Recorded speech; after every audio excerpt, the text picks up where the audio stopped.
Let's let YouTube catch up, shall we? Peter Stevens, -3 degrees Celsius here, and that is not cold at all. That sounds quite acceptable. Chris Munsey is here. Retox. Brenton Sword, Rifleman John Cart. Liz Edwards is here looking for flames. Simon Allen, Frankie78, Sidag Mike, Jaraj. Yep, everybody is here. Let us begin the stream. I'll apologise if I come across a bit sort of abstract. I didn't sleep well last night at all. So I'm a bit sort of sluggish at the moment. Let's sterilize and then Jägermunion. Scanning. And for those wondering what happened to last week's stream, I didn't delete it. The Patreon stream, it's still up there. You can still find it, but only via the Patreon site, or if you already have the link, it is still there. I accidentally disabled it while tidying up the other videos and making sure there was nothing for Karens to use against me. Jägermunion. Let me think.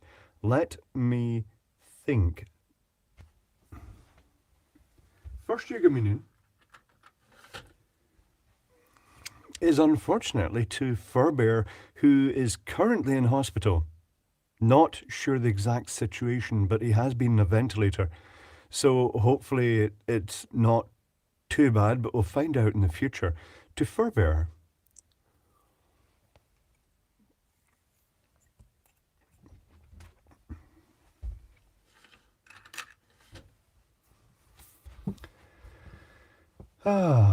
It's not been a great time for Furbear the last year. It's been a bit grim. So, subjects. Things to talk about.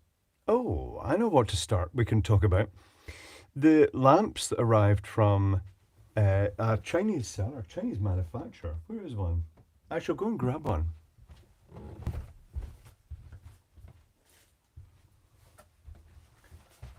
Sansi. You may have seen the video. It has been released.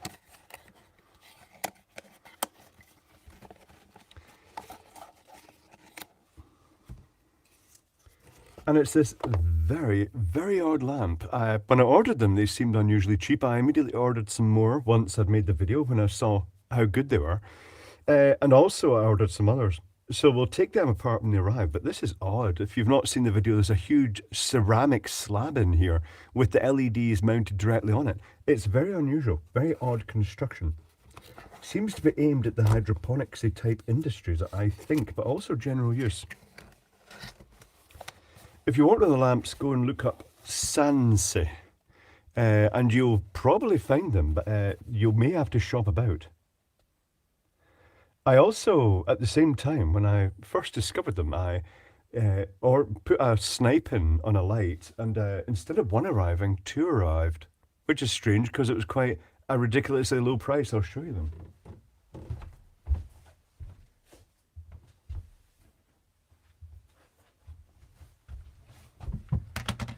It is a remote control light. Big box, big heavy box, I have to say. Supposedly suitable for outdoor use. We shall see. I'll take it to bits and we'll analyse it. Oh, the box is just disintegrated. Oh, and that thing, it comes with a wall fixing bolt, an expanding bolt. It's quite an odd construction. These are all ceramic inserts with red, green and blue sections in them. But the actual body is ceramic with a plastic cap over the top. They claim they're waterproof. We'll also check that out. With connections going to the back, there are just so many connections. How could that be waterproof? But we'll see. It feels very heavy. I hope it's not potted. It might be potted in resin. In fact, I'm not even seeing any screws. That's a bad sign. Oh no, it is all totally closed up. Anyway, we'll take a look at it at some point. Did you see a 3600 watt one? Typo? Is it a typo or are they comparing it? Is it to another light? Because they are aiming at the hydroponic industry. And they sometimes give the actual power rating and they sometimes give the perceived intensity rating from tungsten lamps.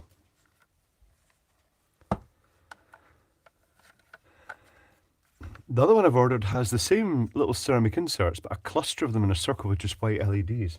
It's a strange, strange thing. I shall pick all the bits up. The cardboard box is just opened. I'll take all the bits through. This one also comes with a infrared remote control. Very strange. When you put it to blue, it adds a little bit of green into the mix. Don't know if that's deliberate or not.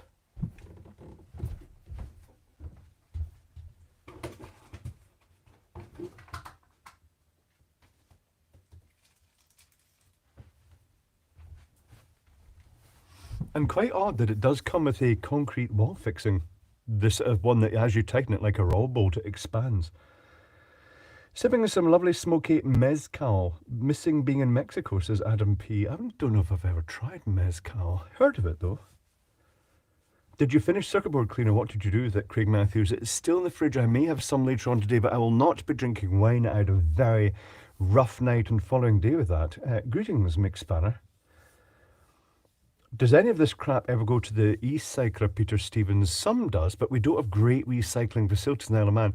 The main thing they recycle, because it's convenient, is all the glass bottles from the amount of alcohol that is drunk in the Isle of Man. There's some metal recycling, but everything else seems to get incinerated. Not great, but that's how it is.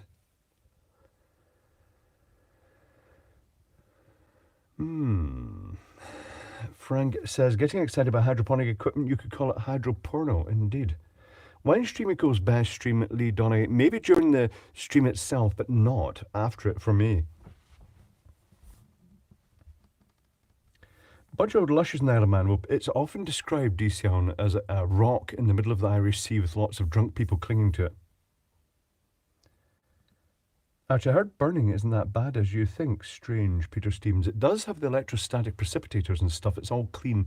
And I believe they actually use it to generate power. So it's not too bad.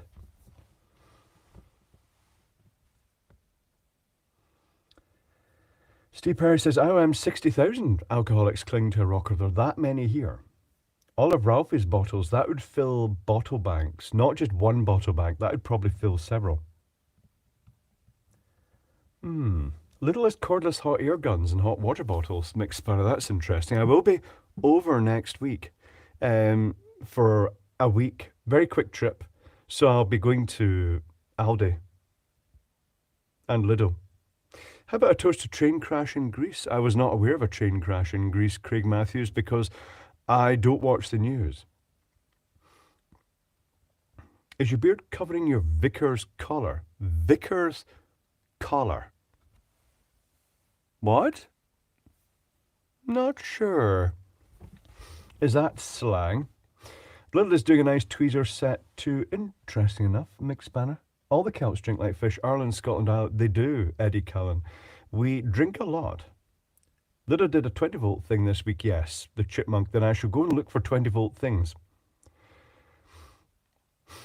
Am I right thinking they do high-pressure air injection incinerators and have exhaust scrubbers cut missions? I'm not sure, Fast as Funk. They do tours of the power station, but I've not really been in one. But I would guess that they do have fairly clean exhaust output. It's not a pleasant crash. Oh, that's not good. Hurrah, I'm sure lots of people will be Googling it just because it is a nasty crash. Thought a vicar was a priest. A vicar? Oh, a vicar. The English caused the Celts to drink. They did, the chipmunk. They occasionally fly the Celtic emblem flags. Maybe I should put one of them up here. It's got all the Celtic nations on it. Wales included. Notice the little 20-volt battery price have jumped a lot. That might just be availability of batteries, Jerry BVR, or the fact that they're trying to discourage people from buying them and stripping the cells out of them. Because I think they ran out of batteries because people bought all the batteries.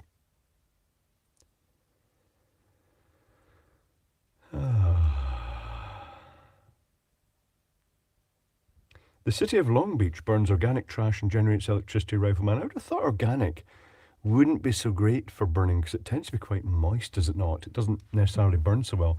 But they segregate the refuse in the local, you can drop off bulk refuse and they segregate it, so it's all the combustible stuff, the wood stuff that requires minimal processing gets put separately. Vicars, Anglican equivalent of Catholic priests, but are allowed to marry. So many concurrent disasters at the moment. Excellent electron box. We shall use them to hide bad government decisions. Vicar equal biker priest. It could well be. Raven, I think the Isle of Man does actually have a biker priest. As they would. Ag 24, that's extreme. Most problems of the world can be traced back to the English, sadly. Not always the current generation and not the general English people, but the governments, yes. Aldi have Plague and Special this week. That's where I think I finally got it from. Dormright. Ah. Lidl's expensive battery of Bluetooth. Really? Diffmal. That seems excessive. They should still have the old charger style, though. That's odd. Is there a use for that? Are the colour codes in axle inductors the same as those in resistors? What unit are they in too, Craig Matthews? They are read in the same way as a resistor, but they're in microhenries.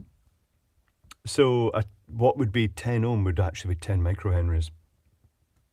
Aldi's Clive clothing on sale here in Oz this Wednesday. Mr. Murgy, do you mean overalls and stuff and work clothing? I've got quite a bit. The Aldi and Lidl do decent sizes, actually.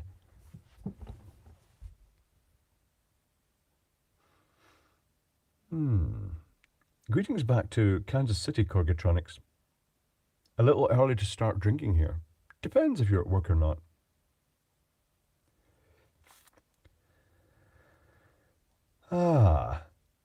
It seems not so entirely sure what the song is about, so just anger, despair, and frustration in words, apparently. What? Graham Shaw?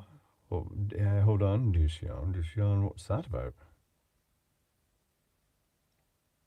I know Vicar's bed was made from scaffold poles to better aid in his bondage fetish. Well, they're welcome to do that, Dushan. A lot of pervs are in the religious industry. Oh, I should remind everybody. Make sure that you're live and the little red dot's on if the stream is still going out. Otherwise, we might be along there. Just in case. Mouse, you did miss the sterilisation. It's fine. You've not got COVID.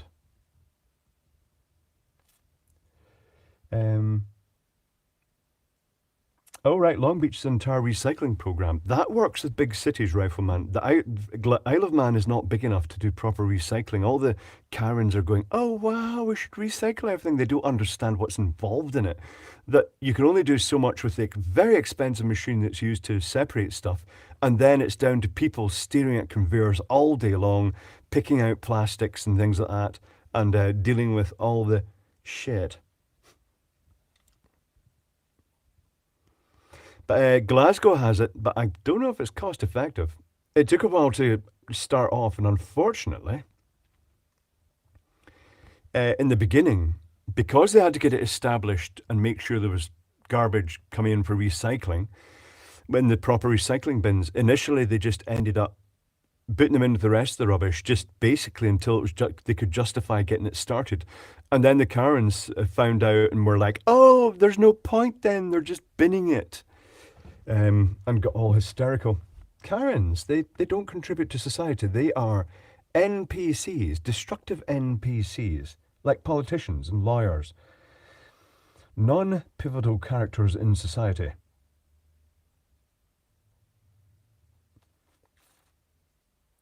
Talking of songs and music. Fastest Funk, microhenries remind me of working for one of the early RFID companies in Manchester back in the 90s, where I wound the inductor antennas for multi-standard RFID reader writers.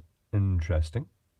Presumably those counting machines, I've worked on them before, that you set number of turns and it spins and stops after that. Anyway, music. I've been watching a lot of Frank Tedesco recently. He's very skilled. He's a pianist, but much more than just the piano, and his brain is just music. And he's found his niche on, is it Ogle? I can't remember the name of it. There's that chat site. Oogle, Ogle, I don't know, can't remember what it is. Anyway, he basically goes on to this site where you meet people, Omegle, that's it. MGPS, it is Omegle. He goes on and then offers to play music. Whatever they want, he'll play it. And if he doesn't know the track, he'll listen to a sample of it, Bonsoir Nuts and Proud, on his phone and just hold it up to him while he's listening to it. And then he'll just improvise a complete over-the-top version of it. Really good. Omegle never used it. Neither have I, Mouse. It's, why would you want to mingle with people on the computer like I'm doing now? But face to face, though. Greetings, Brad's Guitar Garage. But anyway, he makes these videos and he's been getting explosive growth, massive views, like 300,000, 500,000 views per video. Guess what's happened?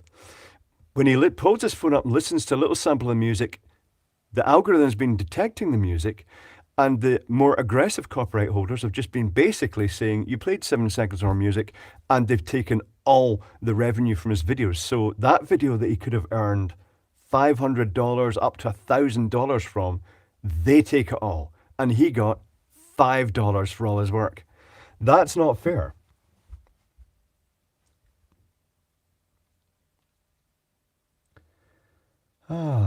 Jura says there's a lady down under that does similar things. You can learn anything in a couple of minutes. This guy is impressive. Some people are just made for it. Ages ago, I tried to get a friend who was an organ builder. He built church organs and theatre organs. And cinema organs, I suppose, really. Theatre organs, cinema organs. But he was an organ builder anyway. And he was just unbelievable. He had his own little mini theatre built onto his house because he was a geek of organs.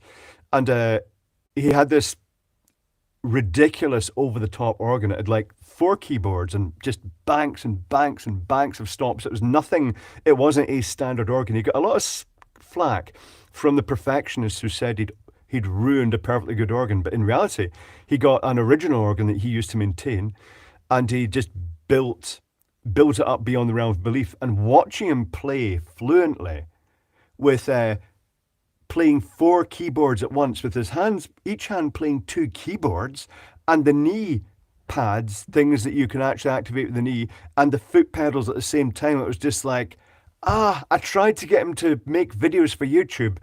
He just thought people would criticize him. So that's, it didn't happen.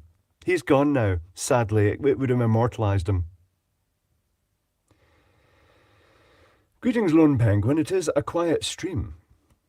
How quiet is it? It is 120, so it's typical for this stream. The one in Blackpool is great. There's quite a few theatre organs still preserved. There's one at Isle of Man in the Gaiety, next to Gaiety in the Villa Marina. I want one of those Henry vacuums. When Photonic made one sniff powder, I lost my shit. Indeed. Brad's Guitar Garage. I have a Henry vacuum, but I rarely ever use it now because it's so much easier to grab one of the little cordless ones.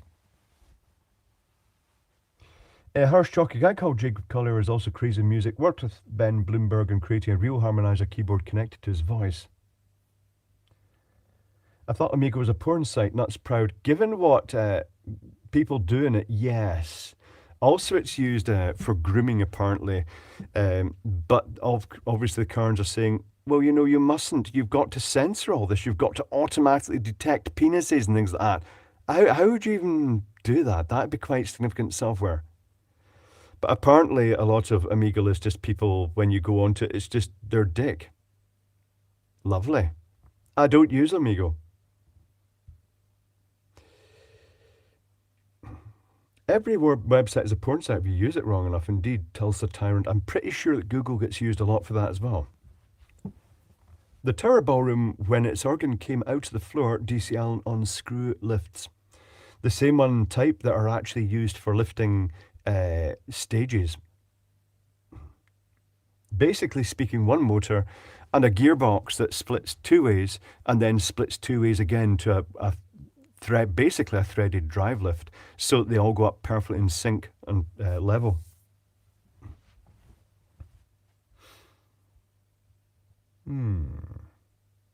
I got a copyright strike playing the letter V in Morse code. Same as intro of Beethoven Fifth. Really? That's proud, that's odd. Refman on Omegle, Kermit the Frog shows people his cucumber. Lovely.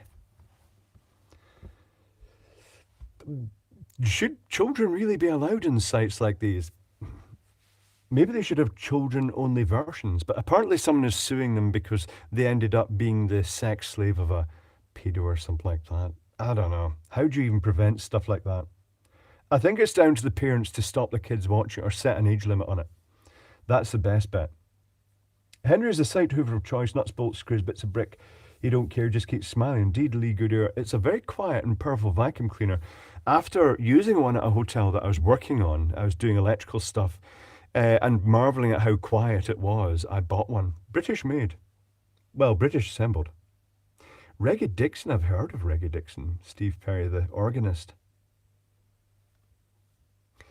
Weezer Box is hooked up sound-activated LED strip to the stream. Clive is talking via LED light blinking. Get those LEDs moving. Peter Stevens, right, stop being be an active parent.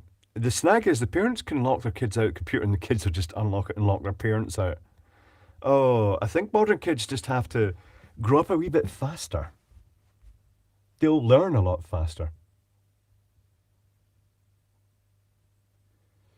Craig Matthews, Joe Russ Zenith made a furry not safe for work detector. He had gigabyte after gigabyte of stuff to train it. What? Oh, right, okay.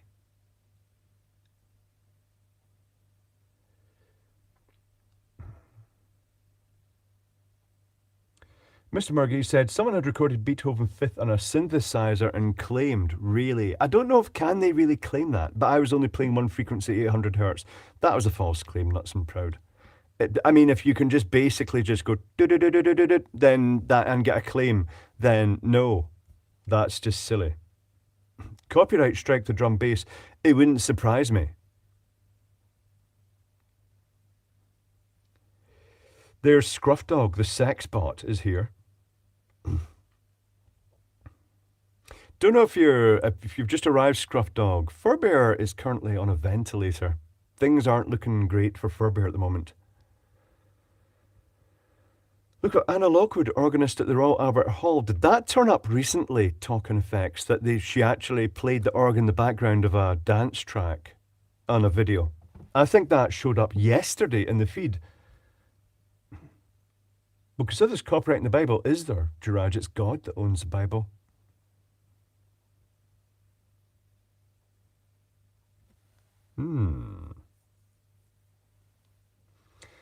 That is V. All right, okay. Oh, you're going do.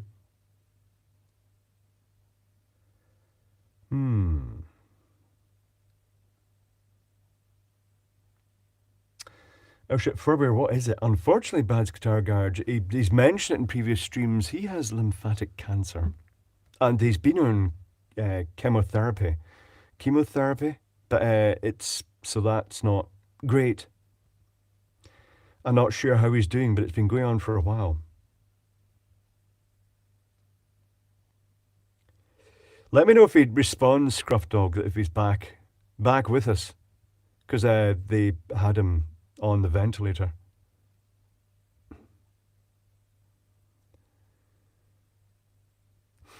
There's another live stream where he was commenting on animations, suggested links were sent in, someone rickrolled him, which he took down in 3 seconds. The stream was taken down almost immediately. It's out of control, the music thing. Really is out of control. They should get paid for the 3 seconds that the music was played.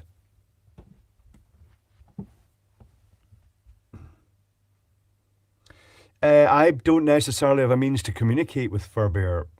It's not easy. He's deliberately been quite quiet. He's not really been talking about it much. And I don't know really who. I don't want to start provoking close friends to him for information. I'll let them contact me.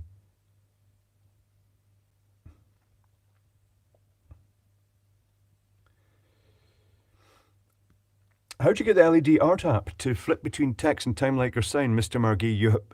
you have to set it as just the time on its own as a static frame, and then you have to set it as a scrolling text in its separate program, and then add the two programs together. And when it was doing it was doing other things like the Guy Fawkes and things like that. That was basically three programs just playing after each other.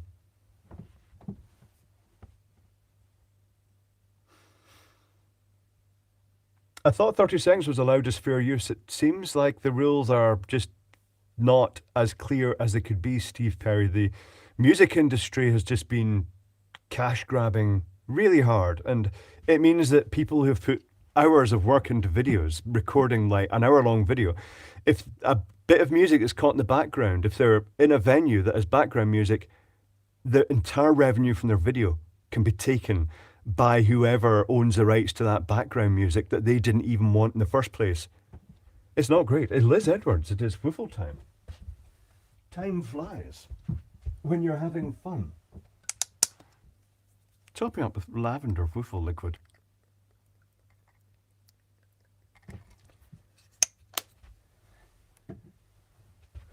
Ignition source on, and we'll have a Liz Woofle.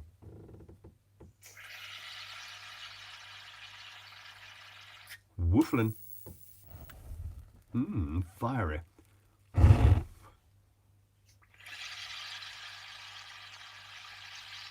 Woofle. Super bassy blowout.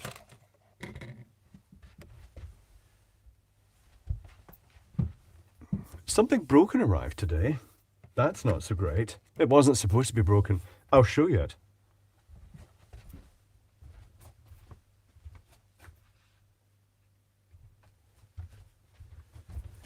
It's called a Novo Relay, and you've got the start button that turns the unit on, you've got the stop button that turns it off, and you've got an emergency stop button that you have to twist to release. But if you turn it on and then power fails for some reason, instead of just coming straight back on afterwards, like a table saw, that you might be working on something with waiting for the power to come back on. When the power comes back on, it defaults to off. And it's very interesting the way it does it. It's this bit here, all the plastic clips at the back of it are broken off, so it's kind of dangling off at an angle. So I had a look inside it. There's a surprise. When you push the button in, it's basically a relay with the plate, and the button actually physically pushes the plate in that closes the contacts. And then to act when you press the stop button, or if the power fails, it just releases it and goes off. If you press the stop button, it's a cantilever, it just rocks the plate back up again and breaks the circuit, and also turns it off. Chipmunk No Volt releases are lifesaver. They are. Nice knob. It's a lovely knob. It is a fully functioning knob. I'm not sure what the power rating of it is. I think it is quite highly power rated. This might end up being the emergency stop my bench, given what happened last time with the ionizer. Combustible.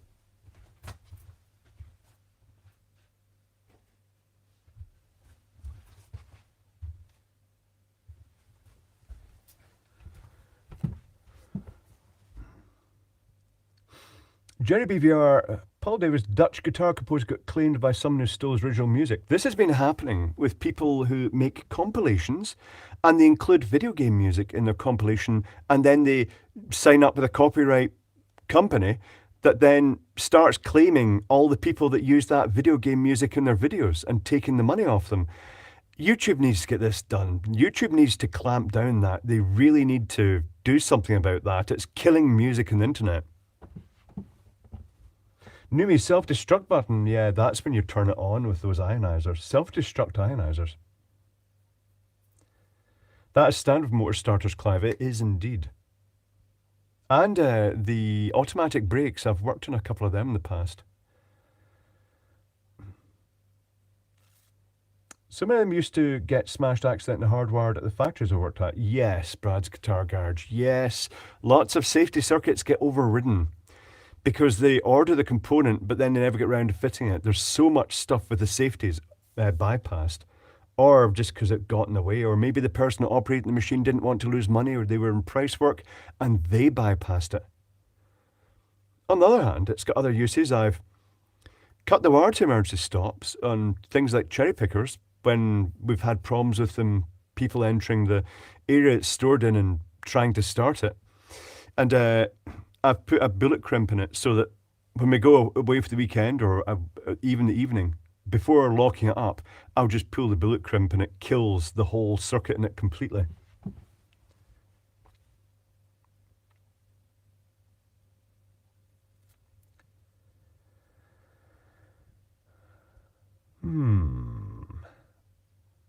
Scrolling.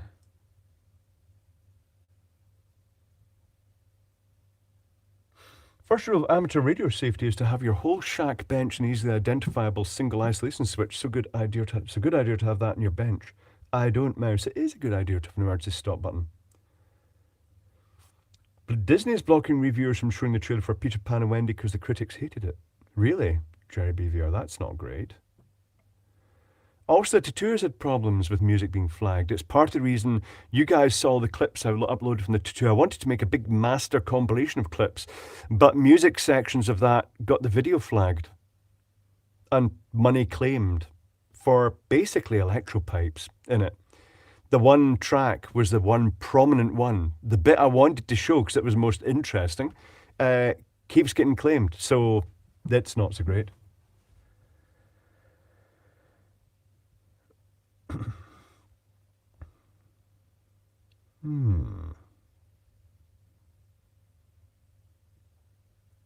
Mouse says, I follow another YouTuber who hacks electric car parts who paid someone to write him an intro jingle. Recently, he had to start blanking videos because someone triggered a copyright strike on him. Yep, that happened to Dave at EEV blog too.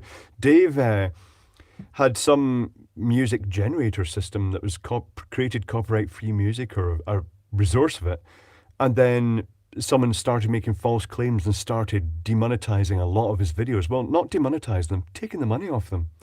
And you wonder, does YouTube then claim all that money back from these people who've taken the money? What if, say for instance, someone is dead and they've got an intro music and I make a little compilation with their intro music, just looped repeatedly, and then submit it to a copyright company and claim that dead person's revenue from every single one of their videos? That's the level we're working on here. Weezabox, I love the Tattoo vids. It was so much fun with drums and pipes and lights. Indeed. And even when AI starts generating the music, as it can already do, there'll still be claims in it because there is only so many notes that you can actually do in sequence. Peter Stevens, this is like fake lawsuits in the US. Far too easy to do. There's a good chance it's all originating from there.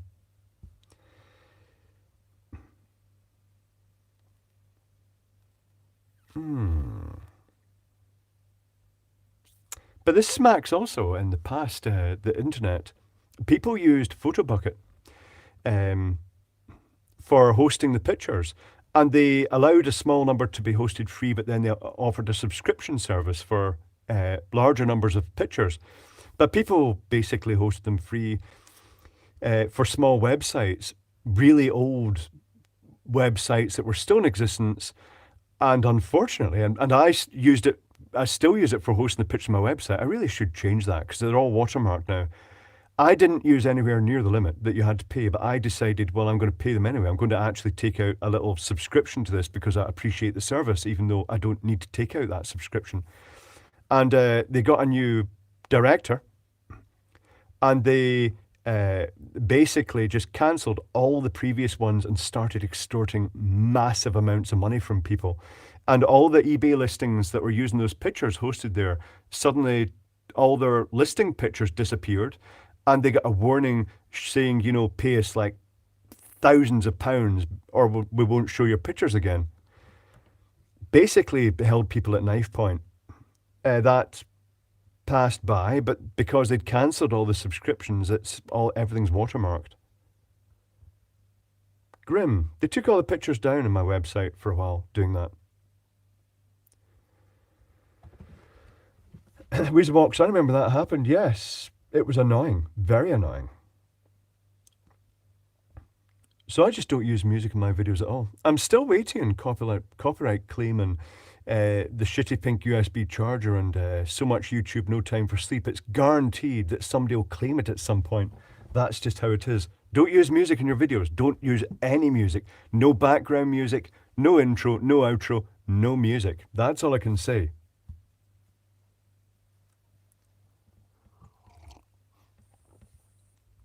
Napster, Brad's Guitar Garage. Ralph was a complete computer phobe until he discovered Maxter, and that's what got him into actually using his MacBook. Well, his Mac computer at the time. It was the big, stylish, the iMac. Can't you claim it first, like register or something? I'm not really sure. I didn't anyway. I just put it up copyright and royalty free. Just said use it.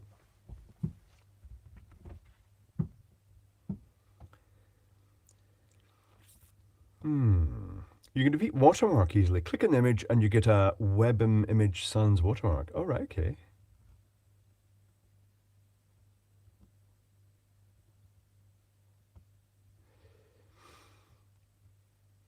One thing a bunch of YouTubers have discovered is safe to use is music from Nintendo games because they want to be able to show videos of the games. All the music is safe from strikes. No, Haral. That didn't happen because a rogue individual or some kid made a compilation of music and then registered with one of these claiming companies, and then they suddenly started taking all the revenue off these people's videos, and it wasn't returned to them as far as I know. The revenue, they just lost shit tons of money because some brat misused the system. It's defective. Greetings, Steve Brace. You're not that late.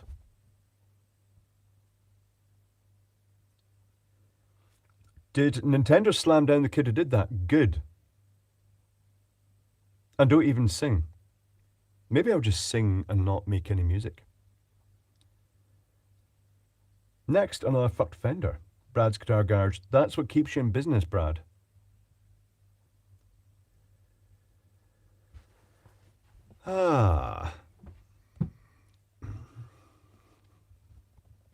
Brad's Guitar Garage, I'm fucked to do that with all the broken noisy amps that appear on my channel.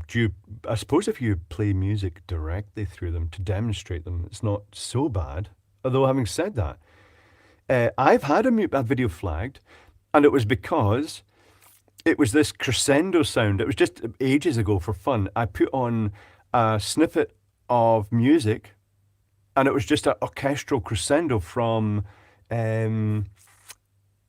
what is that guy who puts the music up?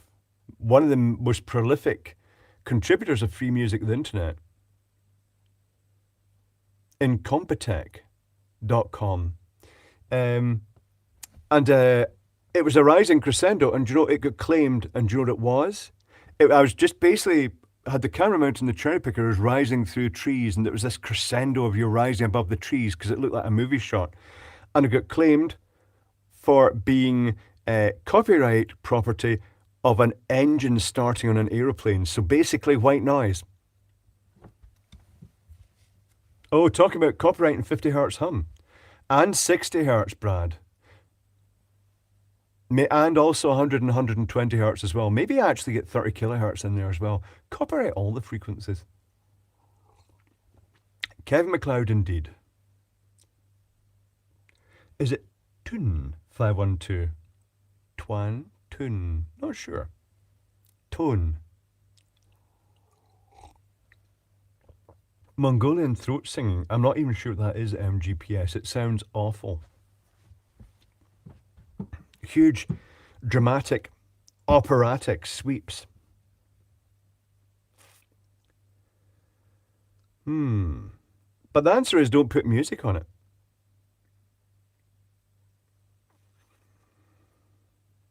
Oh, don't forget 400 hertz for some planes and other common frequencies. The second option, I've forgotten them now. It's either tune, twan, or tone. Twan kind of actually is how it's would pronounce here.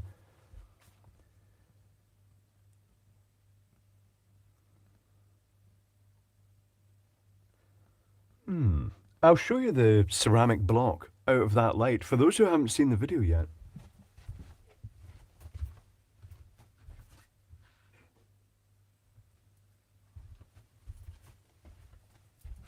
This is a ceramic circuit board.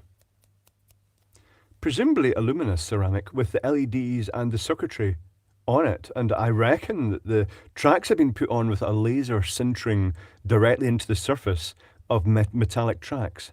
Not sure how they'd take solder and other bits. I suppose could find out by trying to flow solder on it. I'm not sure if it would just actually heat it up and then come off. I'm not sure how critical it is. But that's an interesting thing. The video is up on Patreon, and there'll be other videos following. Quite complex. Big fat capacitor, well separated from the rest of the unit. Very hard to get apart. I had to Dremel it open. Hackable. You can have the power output, not by changing the resistors. I wouldn't touch the resistors for fear of these tracks coming off, because they've got a little auxiliary circuit board here for making the electrical connections onto it. The circuit board itself is soldered on and then has pads through it.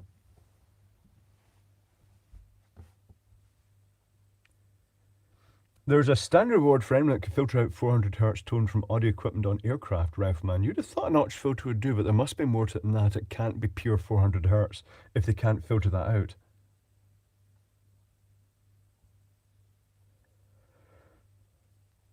Do GLC offer those? I'm not sure, Craig Matthews. Some of the manufacturers do.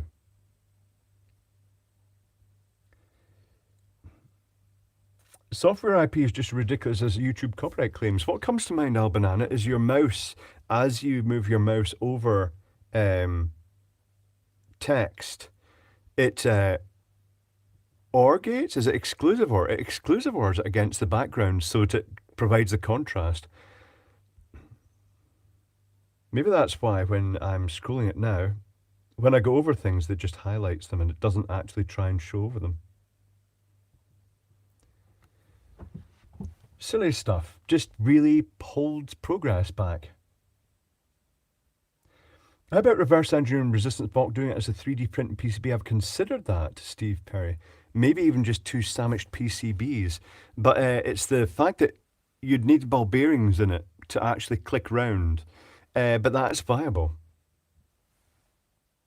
It could be done as an inner round circuit PCB, circuit board, actually rotating, clicking round with maybe 3 holes in it or 4 for the ball bearings, and then matching ball bearing holes in the other part all the way around, and then just maybe some compressible spring washers so it can ride up and click back down into it. Not sure. And a rubbing contact. Weezerbox, everything is banned on the internet. There's a very good chance that technical videos will be banned in bulk in the future because they're considered dangerous when idiocracy finally takes hold. This is what happens when the world is run by NPCs, non-pivotal characters. Useless people. They're for decoration. Great convection cooling design. You see that, Patrick Cranen? When you look at the actual housing of it,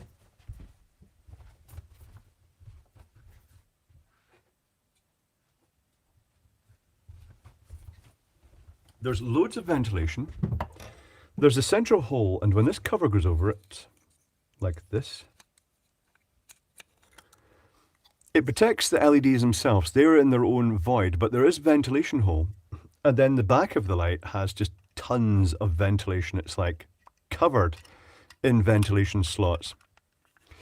So air flows right through the fitting. But when it comes to crunch, there's no fins on this ceramic. It is just a flat sheet. So I guess the main thing is, because it's very thermally conductive, it takes the heat away to just a larger area from the hot spot in the middle of the LED, and that's how they're trying to actually protect them. Weighs a lot. It weighs approximately 4 times, is it 3 or 4 times as much as the cheap lamp did? It weighs over 100 grams.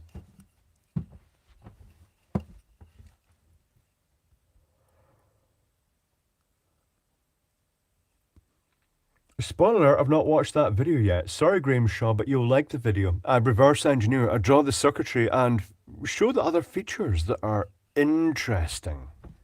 It's good quality. I'd recommend watching the video now in case you want them, because the listing for it, they were really cheap on local eBay sellers. But as the listings, more sales go, the price rockets on them because they're just trying to get their foot in the door and they've started with ridiculously low prices to actually build up their market. So this is the time to get in before the video gets released for general viewing, which is a while away anyway.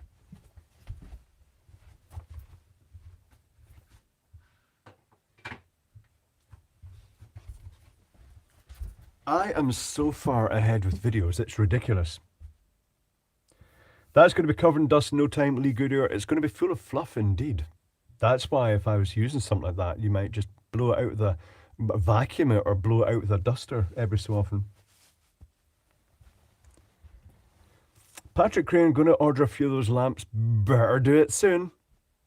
That's assuming they're good. Drink, says Chipmunk. I'll go and get the alcohol after this. This is coffee.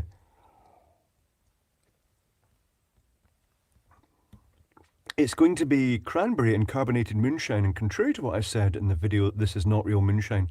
Yes, it is.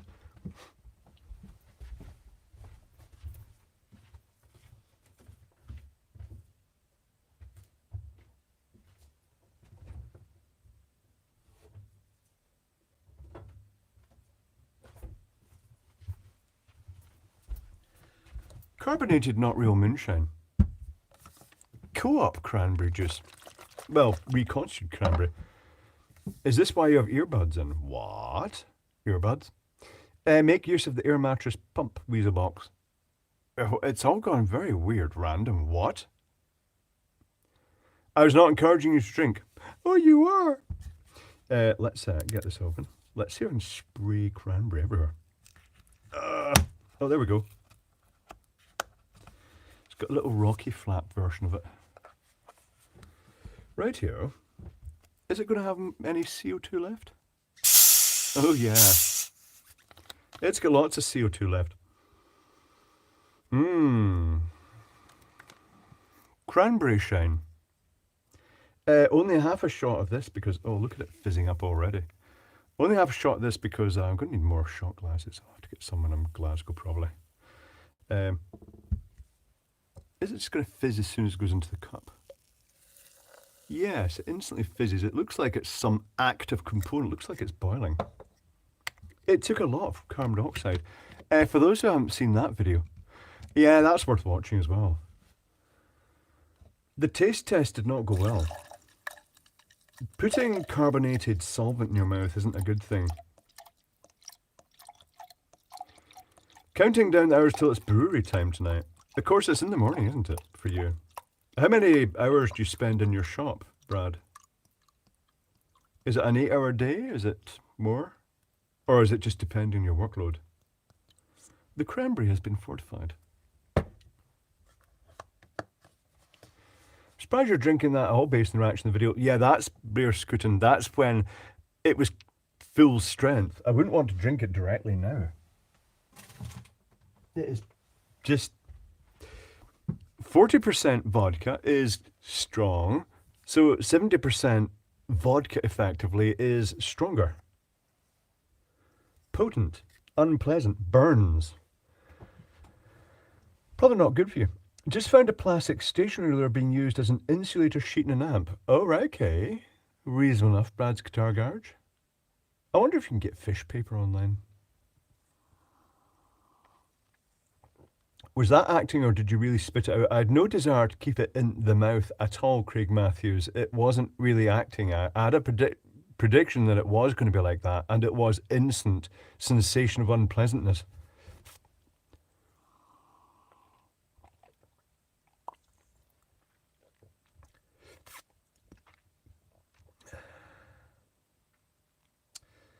DCL, talking about his euphonium playing. I only ever got to second euphonium. The soloist was one of the best players in Europe. It was a bit hard knowing I would never get his position.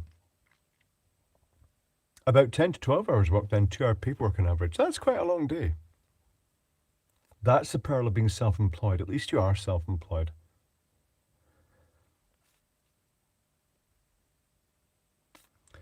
Looney says, I'm seriously unfit, just expended all my energy making my mum's bed.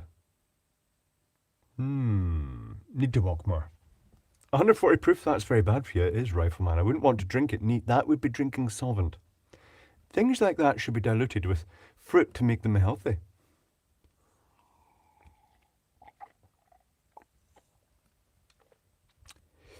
Oh, Steve Perry, an underground quarry near me got filled with grow lamps and a bypassed electric meter to grow a certain crop on a very large scale. They must have seen that loss of electricity. Then again, I don't know if they monitor it that well.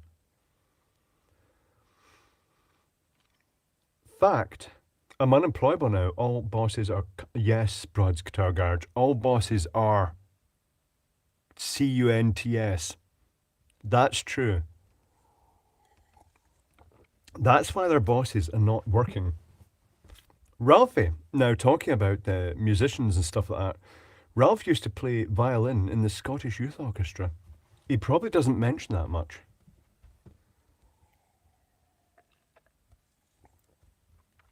Paul Norman, diesel and coke on ice. Well, ethanol is added to some fuels, isn't it?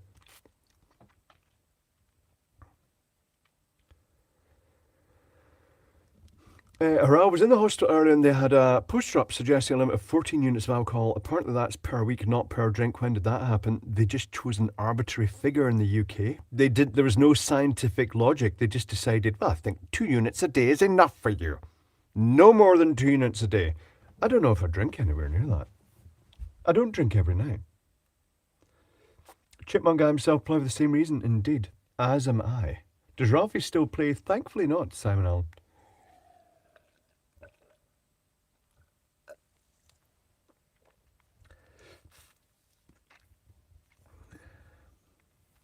Margaret Strangle, my boss is cool, it's just a level or 2 above that folks turn vile. The technical, the working bosses are okay. Graham Shaw, I should mention that it's not a bad achievement at all. Indeed, while you played the recorder, I did. Weezabox, I could read sheet music and play the recorder at a very young age. And if I heard a track I liked on Top of the Pops, I could just instantly play it in the recorder. I don't think I could do that now. I've got my tin whistle, but I couldn't play it now. I'd have to start again. How do they track the units? A unit, Kevin Hardesty, is 10 millilitres of ethanol, pure ethanol. It's based on government revenue. You've worked hard, we've taxed you, now we're going to take more of your money by charging you astronomical amounts of duty based on how much you drink.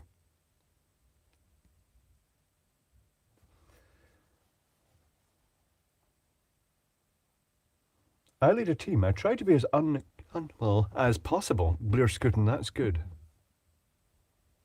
Treble clef, did you learn bass, alto, tenor, etc.? It was just the standard, the classic recorder. And the tin whistle, I couldn't even tell you what it is now. I think I know where it is. Do I know where it is? I think I know where that is. And because I could play the recorder, I took to the tin whistle in the Boys Brigade, didn't realise it was a paramilitary organisation. When I was young, a religious, connected, I didn't know any of that at the time. Walking around the uniform, marching in the uniform through the streets of East Kilbride, playing the tin whistle in the band. Odd. Petrol in the UK is 10% ethanol. Tin whistle weasel box, let me go and get it.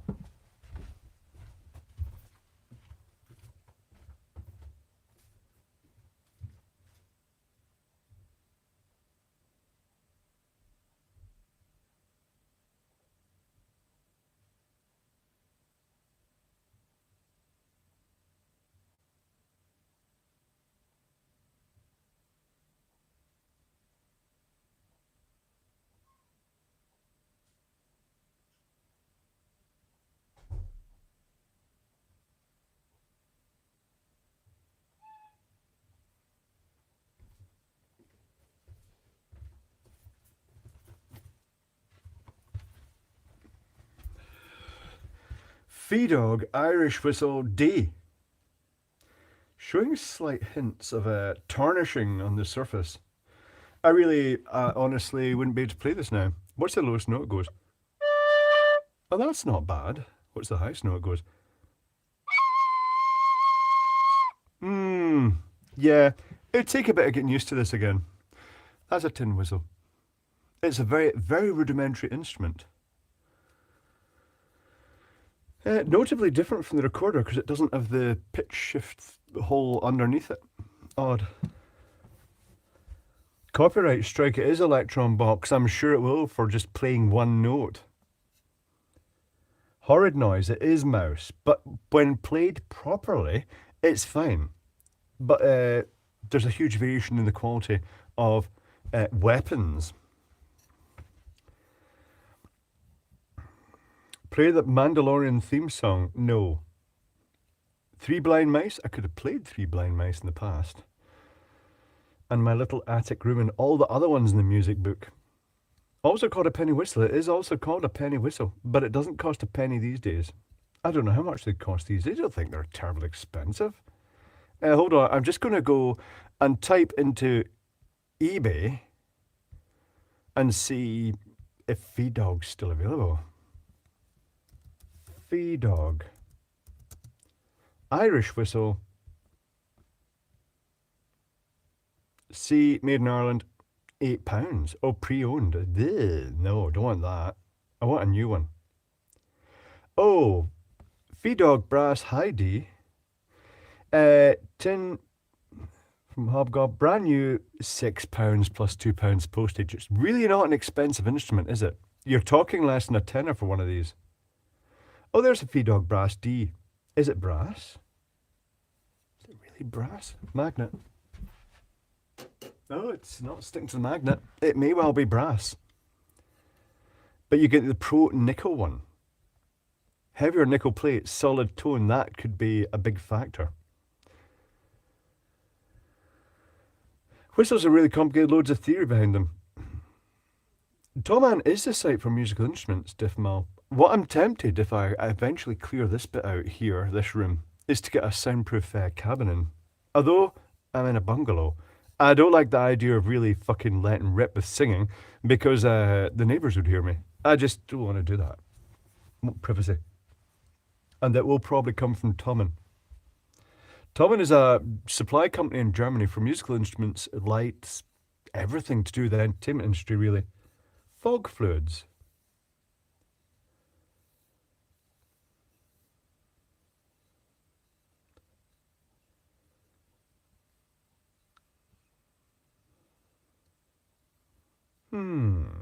Anyway, I shall put my tin whistle through.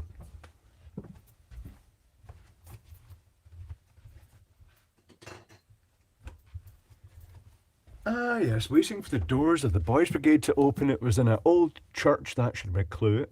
And you entered via the graveyard, and it was unlit, as most graveyards are. And I used to walk round one of the other buildings in the moonlight in amongst all the gravestones, playing the whistle, the little tin whistle, because I got a thrill out of the fear of walking in the dark through that place. I shouldn't really be doing that, should I? What was the first instrument I played? Was it no that was the recorder, and then I looked at the trumpet, I think it was. At school. Didn't really click with it. All you were doing was running up and down the scales, which is exactly how you learn how to play music. What's a Boys Brigade? Weaselbox. The Boys Brigade was like the Scouts, but it was military connected. And you wore a military uniform, complete with the wee flat hat, the blue cap, and the sort of military jumper. And you had your armband with the badges to denote the level of achievements, things like that. And I didn't know this, I know it now, but it was a paramilitary organisation run by churches that in the event of war, we'd have been drafted in as messengers to run messengers out to the frontline troops. Lovely. Glad that didn't happen. How about a jaw harp? Yes, not so great for your tooth enamel, not that it really matters anymore, Megavolt Meister, but I quite like the jaw harp. I mean, you shape the sound you pluck it, but you shape the sound with your mouth, so it was quite easy to play. Grooming them young, indeed, Weaselbox. Sounds very Cub Scout. Not sure. It involved lots of things. It also involved a lot of marching. This was also a clue. And it always opened with God Save the Queen.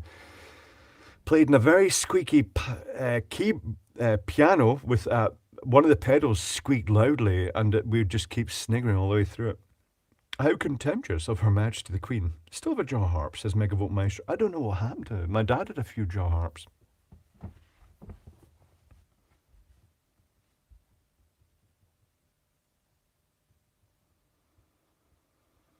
So we drank a toast, Nusai, to Furbear in hospital. But someone suggested the train crash is in Greece. Hold on. This is all morbid though, isn't it? Train crash. Greek train crash. Oh fuck, that's just not, that has crashed. That's definitely crashed. That's just a big pile of stuff. 43 dead was mainly due to tragic human error. Well, it should be automated to a degree. Yeah, that's not great. Oh, and a bridge is involved. That's not great. God, it's the disasters left, right, and centre. 2. Everybody involved in the Greek train crash. That is a grim event.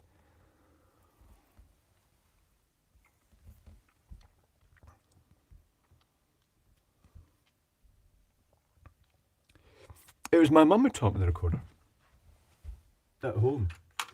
And then when they discovered I could play it at school, I got drafted in. But they were all, their class were all just going A, B, F, F, G. And I was like, I haven't a fucking clue the notes are called. I just know where they are in the lines and play the note. Bit awkward. I used to stare awkwardly, just not saying anything and then play the music anyway.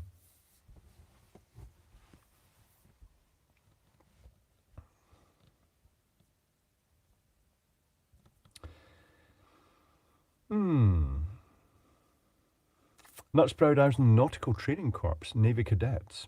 Ah.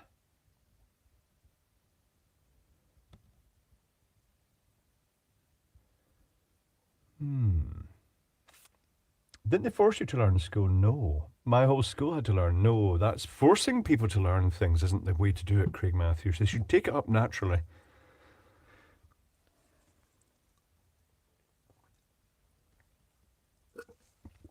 Very jealous of Frank Tedesco's music skills. If you look him up on YouTube, he's very, very skilled. He started playing the piano at the age of 14, I think, at school, and then ended up going through a career with it, actually studying in Japan for some reason as well. Sounds expensive. Now he's actually, as a musician, it's kind of hard making money. It's not a lucrative career unless you hit it big, and he's actually doing really well on YouTube when the money isn't being taken by the copyright societies. But I do notice that every track he puts up, he copyrights his rendition of it. But I don't, that's a cover of another track. So technically speaking, can he copyright it? He can copyright that particular rendition. Otherwise, people would steal his music and use it in their videos.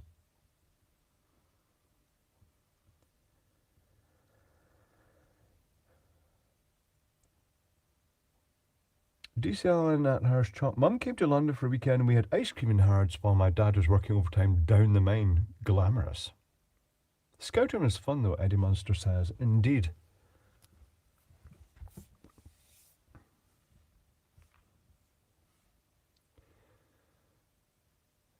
Nuts and proud. I want to learn piano at school. Only one drawback. Other boys said teacher liked to play with schoolboys. Lovely. Peter Harriman, welcome to Patreon. Thank you for your support. Enjoy the extra live streams. They're much quieter. Evolution says, I've lost 3 days watching Frank because you mentioned him. It's strangely compulsive viewing. He's so skilled. Slightly envious of his skills, but having said that, he's been playing for about 16 years now. So I would expect him, and he's clearly into it. Nuts Proud says, I learned guitar instead, reason enough. I would choose keyboard. Which reminds me, I have to change the battery in my synthesizer. I keep saying that. I have to change a lithium backup cell in my synthesizer. They don't last forever. That means digging it out the box. I've not played it in a long time. These days, it's better doing it on a digital audio workstation on your computer. It's just so much better. FL Studio or whatever. It just gives you complete control with no external sources of hum and noise. Captain Beard, the problem with piano lessons schools taking the damn thing home for practices. That would have been in the past, but these days you can buy a keyboard cheap and then appreciate the good ones with the good weighted keys. Lol Synthboy, yes, Weaselbox, an Access Virus keyboard.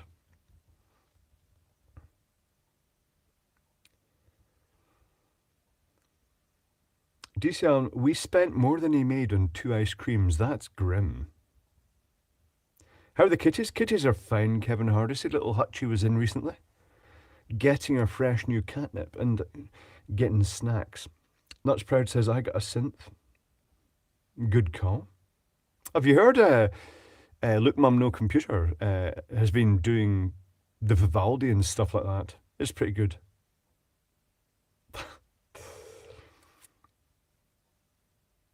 Someone, that Frank Tedesco again, he says, no, I'll play anything, just say it. And one of the guys says, Moonlight Sonata, and he says, which number? And he just shouts, 5, and you can see him crack up a bit, because there is no 5, there are only 3. It's quite funny, that bit. I had to rewind that bit a few times. Fran keeps getting copyright strikes, but that's because, well, Fran is covering tracks, and also Fran is putting up archived material on YouTube, which is instantly getting detected by the copyright owners of that archived material, even though they don't seem to put it on YouTube themselves. That's just dumb. I could play the radio, says Will the Cat. That's a good instrument. And you can play yourself. We all can. That comes naturally. I really hope China got adopted. I really don't know what happened to China. Chipmunk. I haven't even seen the deaf Manx cat. I think it's maybe been adopted or just moved into a different area.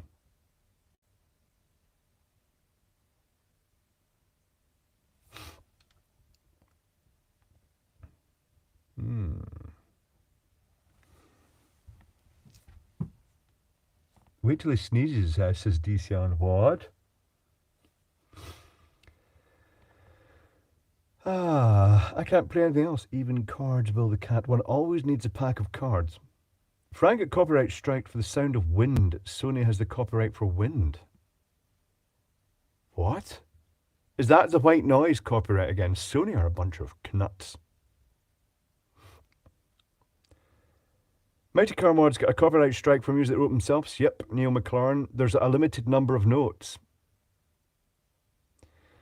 The Deaf Max cat overdosed on stone catnip. I'm not sure. I think it was probably Hutchie that invaded that chipmunk. Brad Scargarge bought 10 recorders from the distributors and gave them out at a kid's party. That is mean. Then left. The parents hated me. You should get the kids' drum kits. What happened to my drums? Someone gave me a drum when I was young and then it disappeared. That was one of those mean gifts you don't give kids. Unless you're their parents and you want to actually suffer it. I'm Dradion Ruby. I'm Dradion Ruby. You should do a video on a ceiling fan or a table stand fan. I've got a ceiling fan in Glasgow. It's very simple. There's not really much to say about it. Is the rotating outer, the stator is the active bit, and the outer ring that rotates around it is the passive rotating bit. Battery and a keyboard. Steve Perry. The backup memory lithium cell, the 2032. I think it's a 2032. I may have a few of them. Sony have always been bitches, Chipmunk. They've always used people, young up-and-coming musicians. They've signed them up and then just basically taken all the money.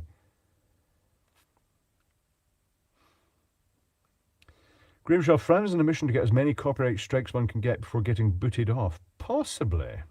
Not sure. So she can have a friend about it.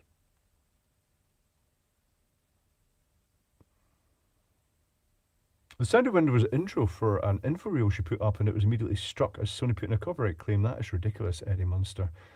That's abusing the system. And in the future, I reckon they'll have a system. I'm not sure how it will work with background music, but something that can detect background music and remove it. And once they unleash that, people will just use it to remove music from their videos en masse. And then the music industry will have less revenue because there's a lot of skilled musicians putting new content out that isn't covered by that. Although I do have to say, some of the musicians I've followed on YouTube have signed up these copyright companies, which is disappointing. Steve Perry, none of my keyboards have battery in them, just spilt beer. Spilt beer and particularly cola is napalm to keyboards.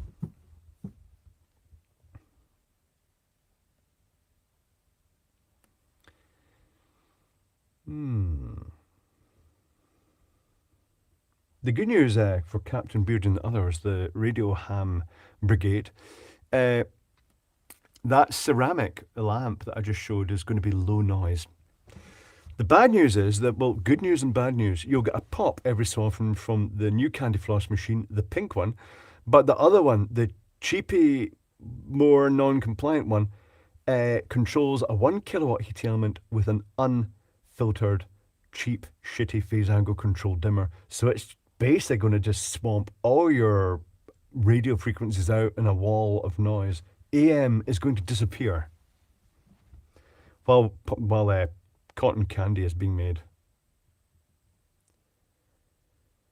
KLF had the right idea back in the day. What was that? The crook. What did KLF do?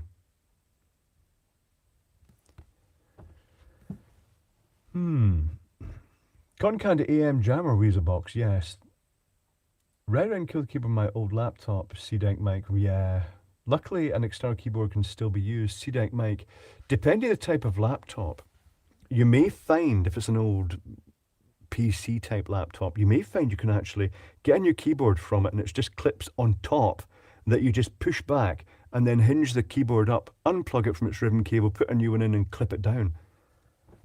KLF burned £1 million. Did they really, nuts and proud? Did they really?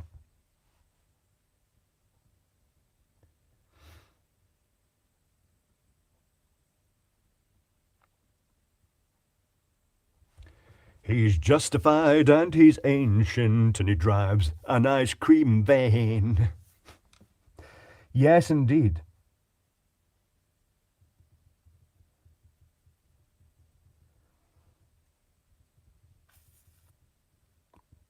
Or should it be they're justified and ancient? They're justified and they're ancient, but they're doing the best they can. Strange lyrics, strange song. That's music. The KLF were not so very fake for the time. Peter Harriman, they were famous. They knew how to manipulate the music industry, which is what it's all about. It is. I've sung some words now. It's a copyright strike. The other me who I watch, YouTuber in Las Vegas,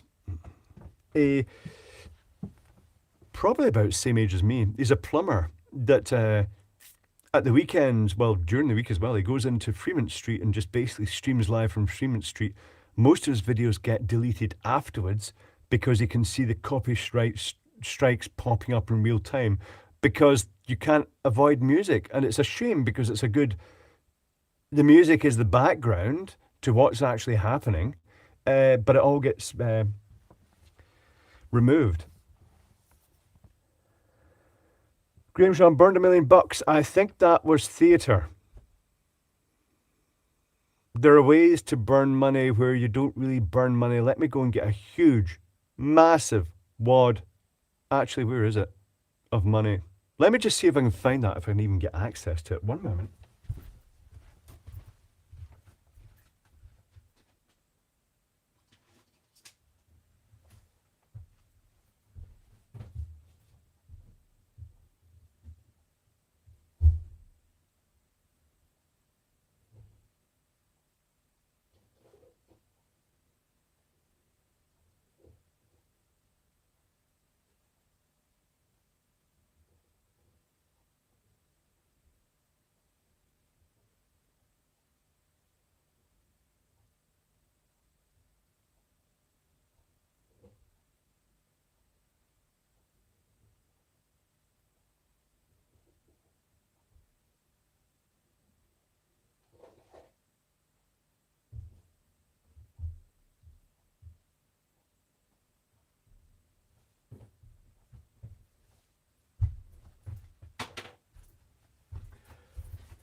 Here we go. So that's $10,000.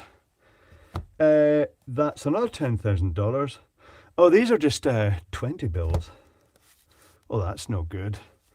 $10 bills. These are rubbish.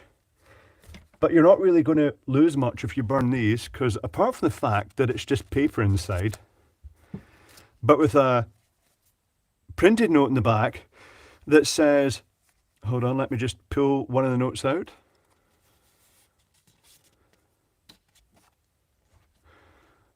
Motion picture use only. For motion picture use only. Looks convincing on camera, isn't real money. It is fake money.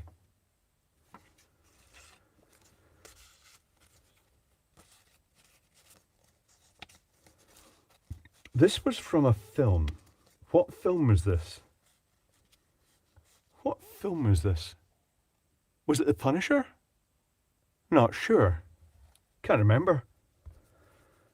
Anyway, wads and wads of money. Some of them, for where it was being thrown that was going to be close up, they are all valid fake notes. The others, like the big ones, where you had stacks of them, are just blank inside. But the edges are sprayed to make them look convincing, to make them look realistic, so it looks like a wad of notes, but it is just completely fake. You can buy this online, probably. It is a standard thing. It's a standard prop item. Oh, the 10s are also real. And what about these, the 20s? Oh, they're all real fake 20s. The rubber bands have perished in these. I'll have to put new rubber bands on them. This is the wrong time for someone to turn up in the stream, isn't it? It's fake. I just feel I should mention that before I walk away with it. I'll go and put it in the fake safe now with the fake combination lock.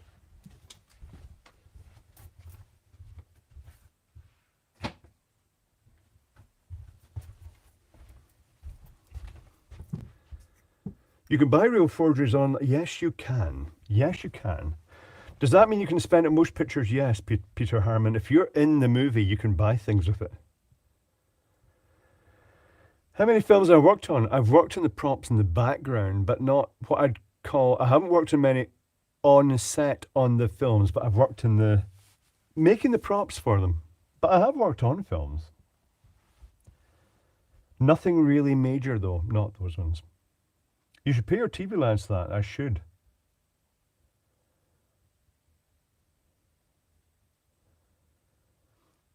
That's for paying all the copyright strikes. Why do Americans call money a bill? Maybe because you pay bills with it. I'm not really sure, the chipmunk, why they do that.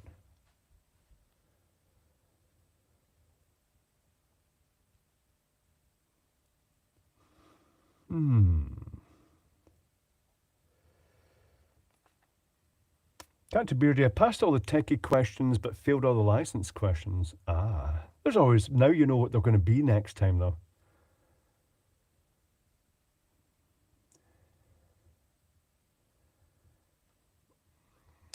Restaurant bills the same thing, I think. I suppose so. L'addition, s'il vous plaît.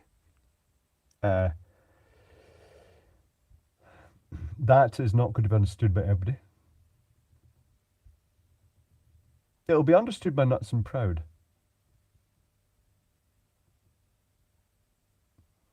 You have been in the telly, though. I have, DCL, and I have been generally in the background as a thug, mainly on River City, a Scottish soap opera that is still running. What did I do? I played mechanic, bouncer, nightclub bouncer, drayman, a delivery guy, general people in the street, person in the cafe, henpecked husband outside the pub, just all these random background characters. Quite fun. They've got a very good studio, River City. It's a fixed studio in Dumbarton West. And I remember that sometimes I drove through, but sometimes I got the train through, depending on the time of day. And there was this tree, I think it was a cherry tree, there were cherries everywhere under it, but I didn't know, are they actually cherries? I wanted to eat some, but didn't know if it was maybe going to be some poisonous berry. It wasn't a high road, was it, Clive? No.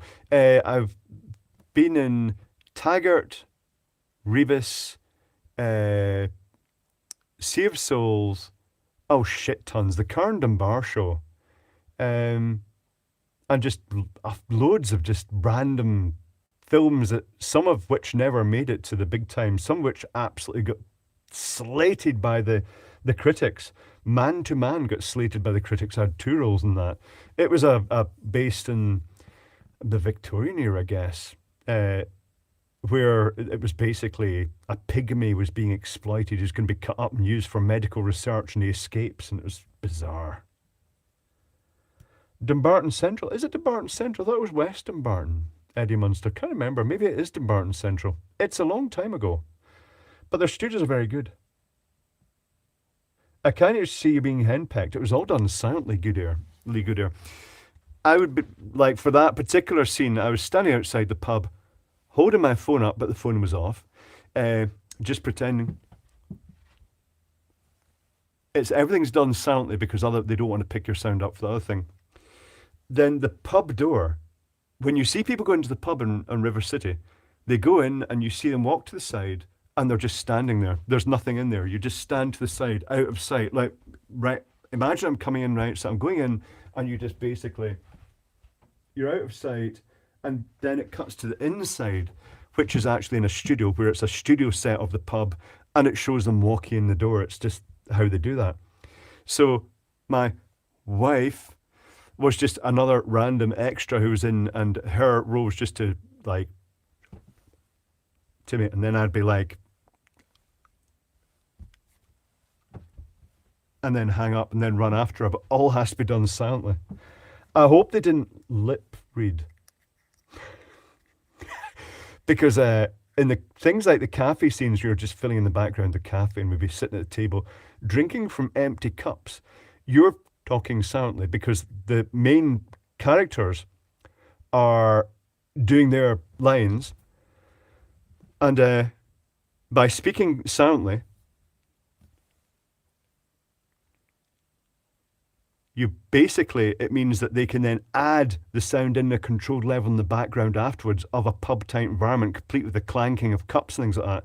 But I'd be saying things like, but mouthing it. So how did she get the dildo out after that happened? So anybody who was deaf and could lip read would be going, oh.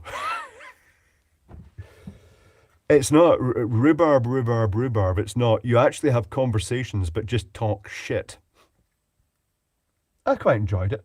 Made a decent bit of money. The good thing about River City as well is good catering facilities, very controlled studio environment, and also if you overran from one episode to another, if you recorded one scene that spilled between two episodes, you get paid almost double.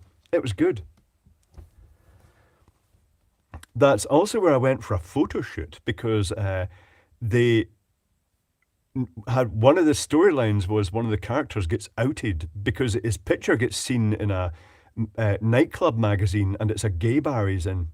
So they wanted extras who didn't mind being in a gay scene. So I wore, it was just after Disney in fact, so I wore my Bears Den tank top and some trousers I'd got, where'd I go? Probably TK Maxx, that were fairly stylish.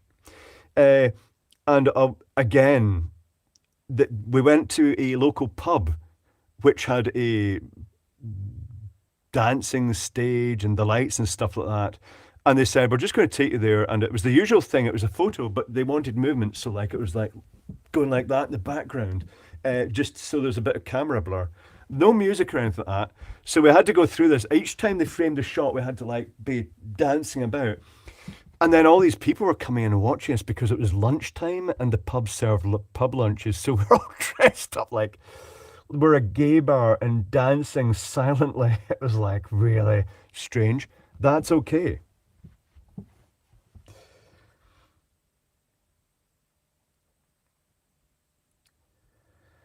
Man to Man meets Man Parish. No, it wasn't Man to Man meets Man Parish. It was a French film, or a French director. Very stylish costume. A Victorian thug. Although I was a thug in one part of the film, and yet I was the hero in the other.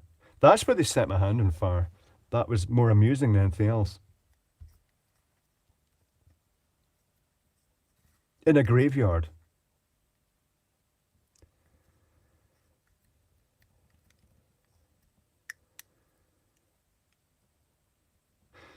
It is Eddie Munster, and it's an old Whiskey Excise warehouse. Lemmy filmed his show there. It's General Studios, but they have a dedicated set with all the different areas. Like they've got the subway station. Very tricky. I did the electronics, the turnstiles, but the turnstiles were made by another company. If I'd been involved from the beginning, I would have made them very differently. They wanted them to look convincing.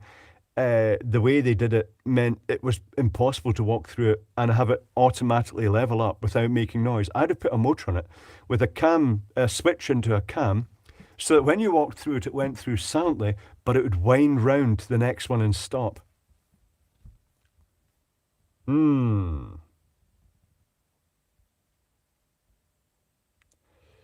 Mouse says, my sister was once working on a film where the leading lady almost cancelled because of how the extras were being treated. The worst for treating extras was Taggart, because they just brought them in bulk just in case you need them, because it was a high budget show, and just sometimes just left them. You'd take the day off work to be on that, or do double bubble, just not tell me you weren't at work, and then you'd end up just sitting in the back of the cast bus all day, which was just felt like a waste of time.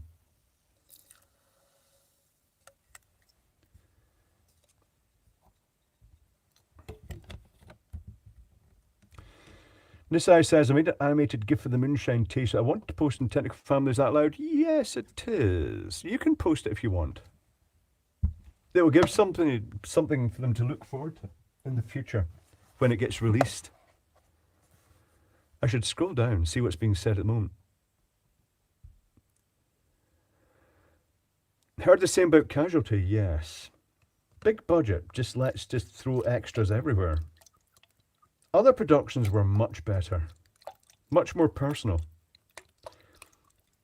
Latterly, I stopped using that agency because they got in a new texting system where when they had a call, instead of contacting specific actors they felt were suited for the role, they just put it out as a blanket call as a text, and the first ones that responded got the job. It just wasn't very good. Is it Woofle Clock? It is Woofle Clock. Let's woofle. There's American River City. Oh, right, is there?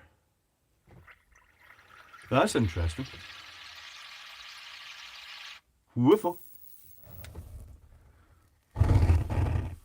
One thing I remember about River City. Woofle coming up. Woofle.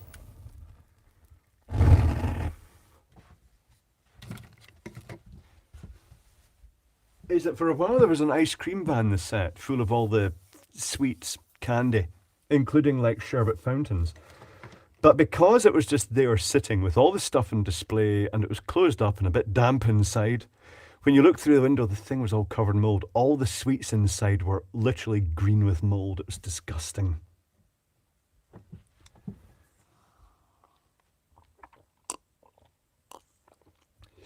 Mouse, you do need to get your woofler working again.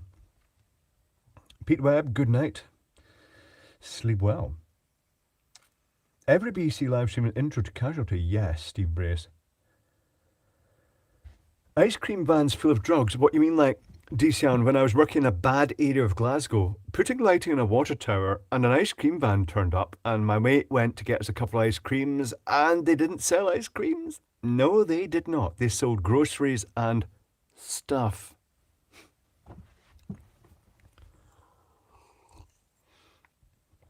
The Ice Cream Wars indeed, DC Allen. There's a film about that. Can't remember what it's called.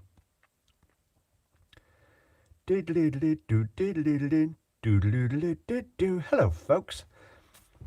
No powdered donuts for sale. Not sure what they had under the counter, Peter Stevens. There was no ice cream, though.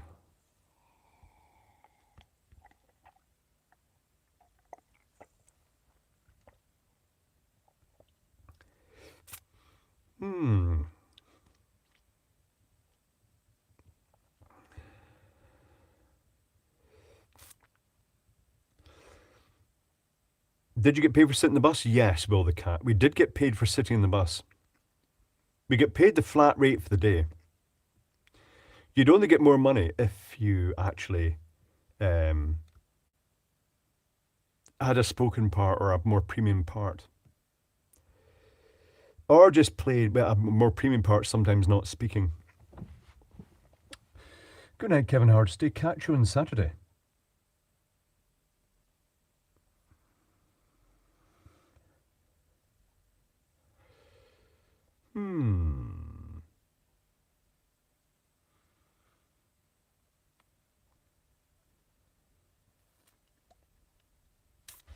So it was always villainous roles I got, or just thuggish. Just imagine that. That's strange. I've always said this. If you fancy getting into extra, being an extra, the uglier you are, the weirder you are, the more likely you are to get the work. And if you got a weird voice as well, you're going to get voice work as well.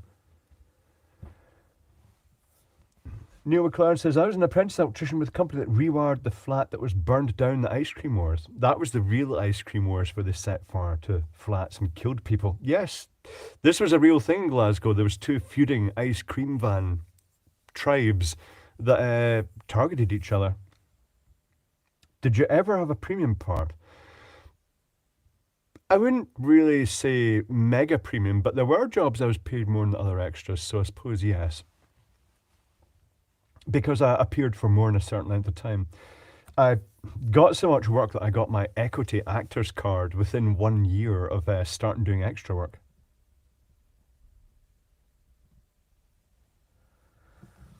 DC Allen, you'd get jobs in probably porn films in your leather gear.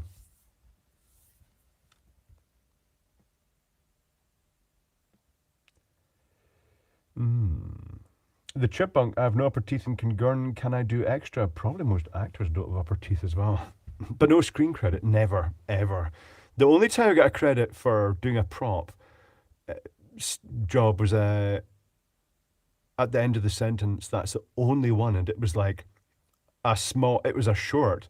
And all the other ones, including ones I did a lot of work on, just neither me nor the prop company, The Quickening in Glasgow, ever got credits for it. If you look up The Quickening as a prop company, or John Riddell or Kate Nelson, his past wife, if you look them up, they've got virtually no credits, yet they've worked in the industry for 40 years now, continually working full-time making props. That's what the industry's like. The people, the students, red overalls, the students in the art departments of the films, they'll get credits. Do you still do it? No. The Isle of Man doesn't much of a film industry. Red overalls, Neil McLaren. I have many red overalls.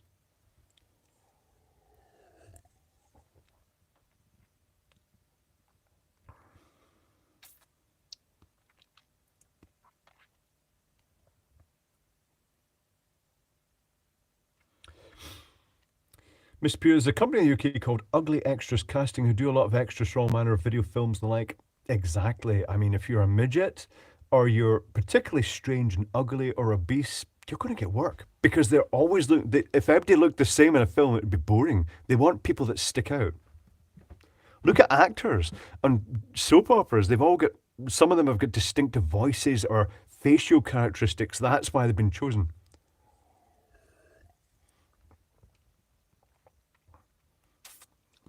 Frost Giant, is there a fat wobbly bums extra company? You probably could. If you've got a distinctive appearance, yes.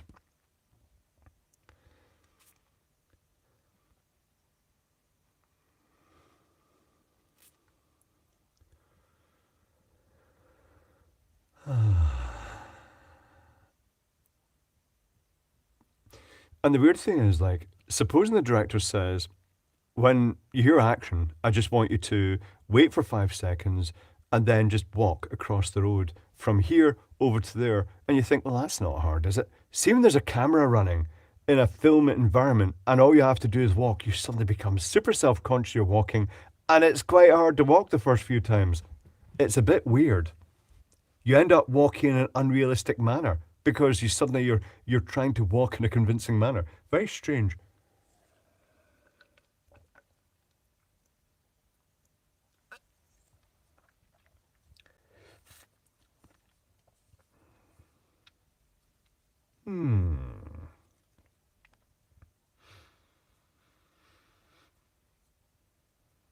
They're always filming here. Just saw trucks yesterday, Weasel Box. There's some locations are preferred. You'll see the little arrows that say unit on them that are just to guide people to where the unit's parked. Film unit.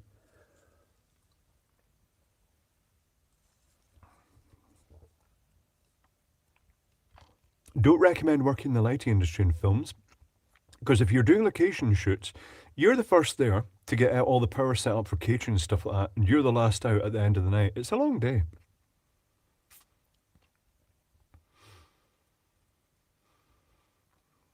Well, James Bond's a very good example. It's all weird looking people.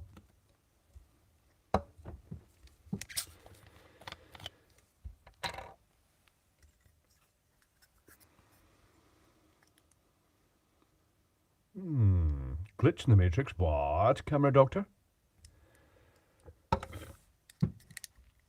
I'm just, this glass is cracking. It's about to fail. I've run out of other ones. I used them all for resin. And I can't use the ones for the communion shots because they're tiny. I could. I just have to put 2 in. Bye for now. Still in the pub, Chris Hartley. Goodbye. Should put that there. So technical subjects. Subjects we can talk about. That could be featured in films. Stream pause for 5 seconds over here. All good. All right, okay. All right, okay. Sometimes it just does that. It is a miracle that it goes to, it just covers the whole world wherever you are. Bond Diamonds Are Forever on TV now. Ah. Never been a Bond film. I have worked with James Bond props, but only after they've been used in James Bond and they were repurposed in other productions. That happens quite a lot. What ISP do you have? Everything is, I mean, are you talking for hosting the website or the provider? It's just the local telecoms company provides it.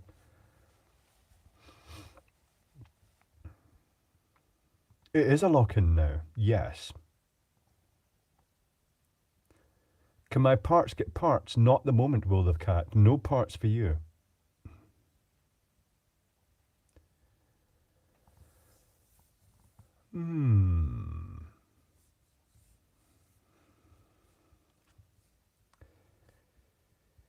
Just seeing what people are saying here.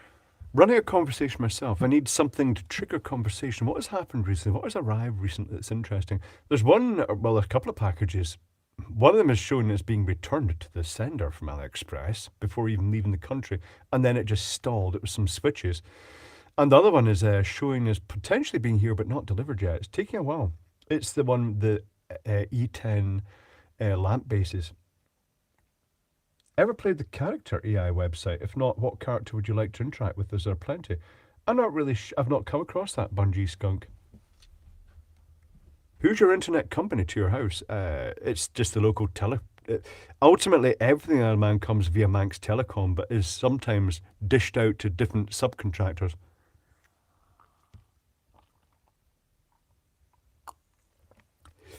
Mailbag fun, not. I'm trying to think what arrived this week that is particularly stellar. I showed a few things earlier. What else arrived? Anything particularly stunning? It's been a bit boring, actually. I've not been ordering much. Now you have fibre to your house, how do you like it? The fibre's fine, Rifleman. There was an oddity at the beginning where I ended up having to just reset the router completely, and that solved it because you couldn't see it. Does your IM post go by Royal Mail first? Yes, it does. Nuts and Proud. It goes via Royal Mail, and the two are kind of like partner companies, if you will. If I post something with Isle of Man Post, it gets delivered by Royal Mail. Did you see Lewis Rossman's video about the Ford patent? If you miss a payment, the car plays loud noise, locks door, etc. Big Brother's watching. Oh, right, that's not great. I don't like this crap. I was thinking, you know, I've often said that we're going back to the Victorian era. Do you know what?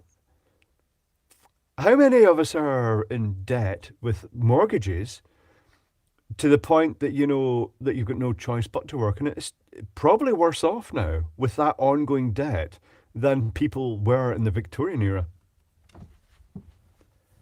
Read some email from companies wanting you to promote their product. Bad Scrooge, yeah. Mum reset my router. Ah. Let me just find the current amazing offers. One went into spam straight away. It was a Chinese company wanting to translate all my videos and help market me in China. Oh, got a reply about the switch. Hi, yes, it looks like the switch unit is broken. I can send you a please switch module tomorrow if that's okay. I'll reply to that.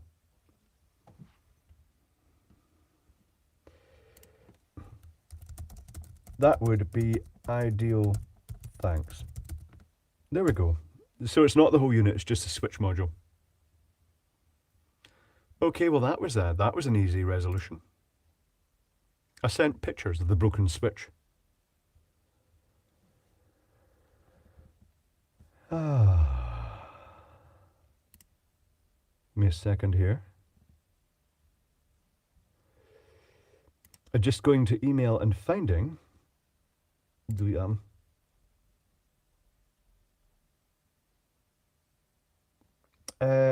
Let me think. Let me see. Right, okay. Let me just see what you guys are saying at the moment. Anything Kuwait's to get a new... Someone did ask me to review a meter. Naomi Wu could represent you in China. She'd have to put a stick-on beard, though.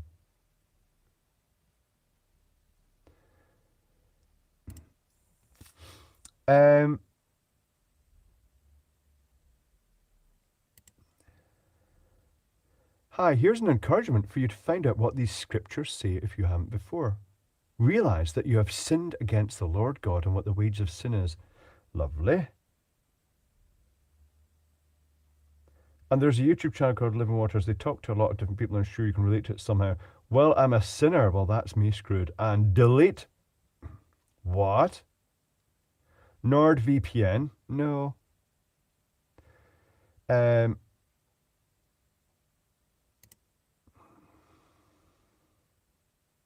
Design company. Ever fancy updating the thumbnails? No, I do that myself, thank you. Swimsuit cover-up. You get 50% off swimsuits from Zelda. Let's do sponsorship. US team from Surpass. That's 3 Surpass agency. Pestering and pestering and pestering. Are you open to paid sponsorships your channel? I'm not. Car per ride. Company specializing in car audio. Nope.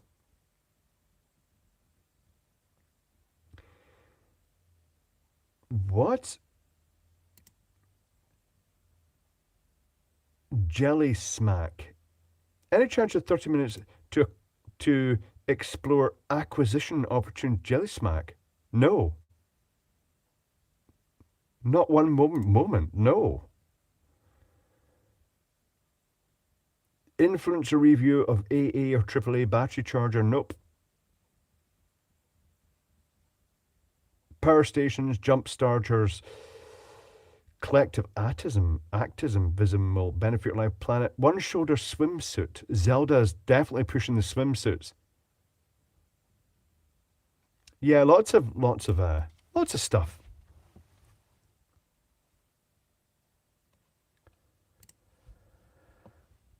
Strangely, I won't be modelling swimsuits. I could wear them while I make the videos in the summer.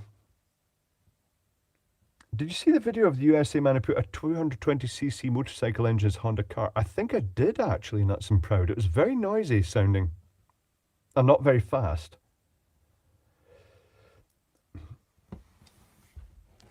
I could make a video. Hi, I'm representing Zelda Swimwear. How much shit and piss will it hold?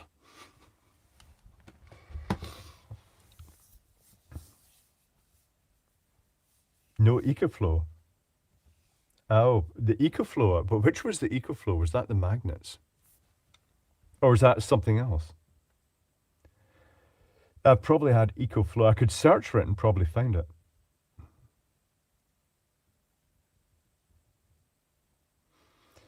Electrobox, I saved the VAT in my NordVPN subscription by changing my location to the Cayman Islands. Excellent.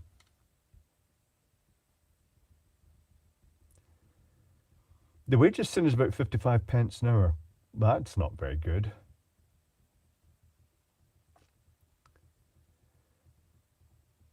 Do you have smart meters fitted, Captain Beardy? No, but they're talking about putting them in. I'd be interested to see. I do hope so, because when they do, I'll be putting a huge capacitive load in it and seeing if it's monitoring the correct power correctly. What's a decent sweep generator for radio IF alignment, Will the Cat? That's something that RF specialists will be able to tell you better than I can.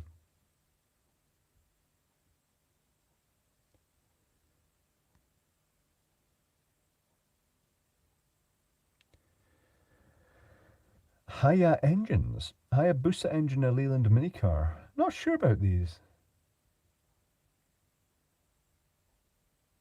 Some people may be into that kind of review. Yes, Brad's Guitar Garage. Some people would be into that type of review. I'd have to put socks down the front to make it look even better, though. Did you see the 1300 cc Hayabusa engine in the smart cars? Talking of smart cars and stuff like that. The cost of vans these days is astronomical. I meant lawnmower engine. Ah.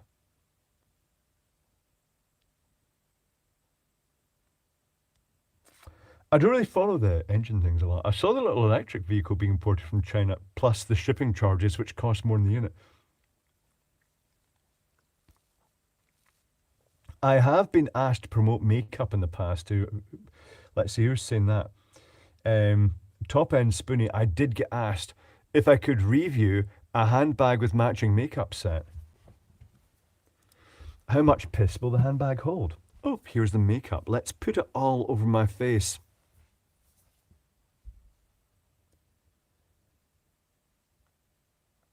Vehicles are expensive. My van is 10k, Chipmunk. See, that's good for a van. Pierce Stevens, you have to install the candy floss machine into those particular vans. Just been watching some fit a Tesla running system in old Jag. Was that the one where they put 2 Tesla motors in, DCL? They've certainly hacked those Tesla motors quite significantly. I was surprised at what that round cabin at the end. He was criticising it for wasting all the space, but it was for cooling. I bought my van 1 year old in 2014 for 30k. They're still going for 30k in its current state, Brad's Guitar Garage. Excellent. The van that I helped my brother buy recently cost a lot more, well second hand, like a good few years second hand, than my first van cost brand new, not massively long ago. The prices have risen beyond belief. That is super fast, Matt. Aha.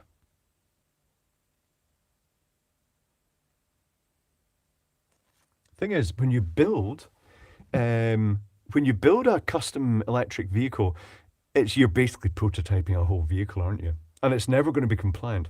With a lot of van life, for such a small place to live in, Peter Stevens, I did get another product through. Hold on.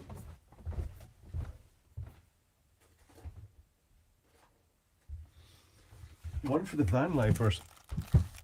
A set of little lights for vans.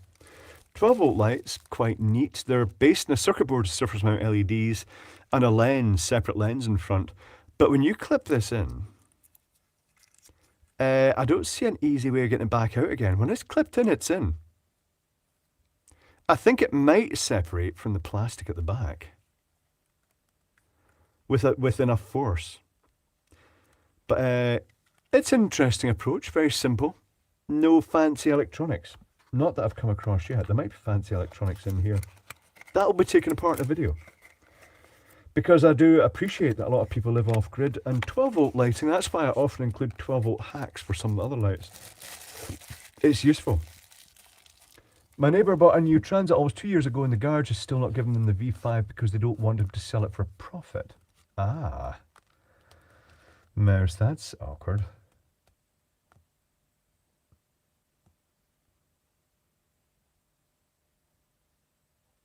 Vans may be small, but so are House of Pals of Crafton. They are, Frost Giant. It's all about optimal living. A van and a storage area, that's what you need. It's 69 degrees in my house now. That's good, Jason Greens. It's not 69 degrees here. There is a limit to living out a van, as unfortunately Chapel Chicks found with when she. Oh, I'll put my hand under the Chapel Chicks sign. When she got evicted from her rented house.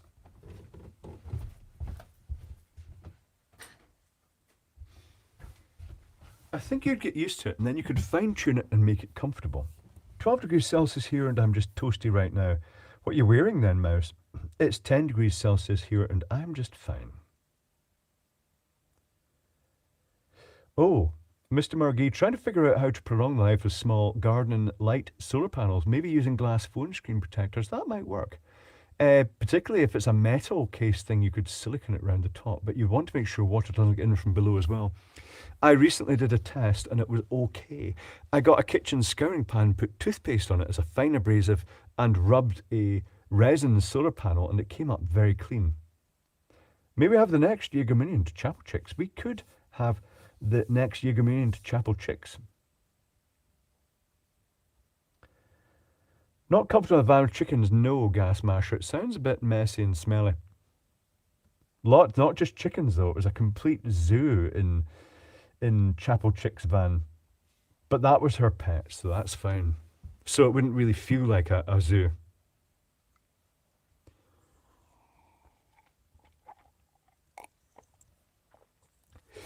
It's much easier to heat a van than it is to heat a house.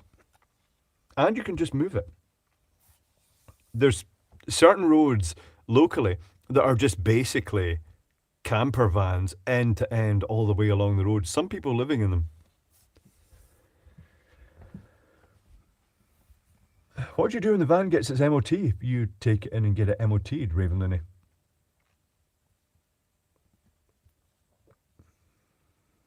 I think she was happy, DeCiano. Obviously not happy at the end, because, again, cancer. I have a horrible feeling that stress is a major factor there. A working fleece of surprisingly similar design to the one you owned a pair of long johns. That's reasonable enough, Mouse. Can I also recommend the Roadworkers high-vis fleece trousers, because they're a much thicker fleece than normal. They're working fleece. They're cheap and really warm.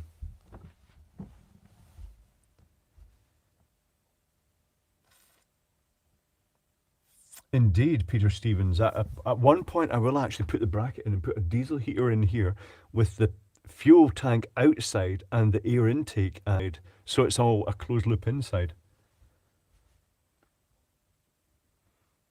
The only thing that sucks about heating something that well insulated is condensation in the walls and ceiling, Jason Green. You can actually combine heating with dehumidification if you do it correctly.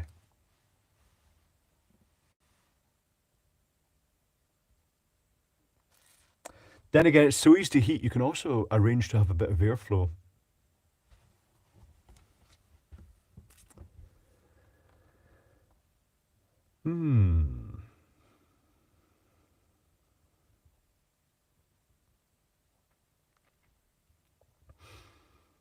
I really love the idea of radiant heating. They're talking about banning wood-burning stoves, Weedovox, in certain sections of the UK.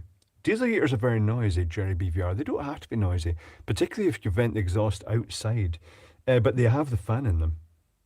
I think it's a standard motor, isn't it? Is it the standard motor that you use in power tools or something? Not really sure. Can't remember. Might be smaller. It's a generic Chinese motor. Technically speaking, the whole unit could be mounted outside under a shelter with just the air outlet, the two air pipes come in, so everything would be outside. Do you think the slow colour changing LEDs and LED fireplace look interesting? Not sure about that. Those ones are actually a wee bit overdriven. I need to upgrade it. Not sure how well that would work. We do heating for like 3 weeks a year. Lucky you, Brad's Guitar Garage. The chipmunk, indeed, when she found out it was term, she did go and visit the kids, but you're wondering, the kids, having a family splattered that far apart, a bit awkward. But it all went well, and that's the main thing. And she was in a fairly nice hospice at the end, which was a relief to a degree. I don't think she wasn't there very long, though, which is not so great. The ban will only be 300 quid. Is that the fine for it? Uh, I'm a burned tires. Absolutely. Um, Apparently, the penalty for making moonshine in the UK, and Isle of Man follows UK rules, is £1,000 fine and having all your equipment seized. Don't take my water distiller. Oh no. To Suzanne, or is it Susanna? Chapel Chicks, to Chapel Chicks.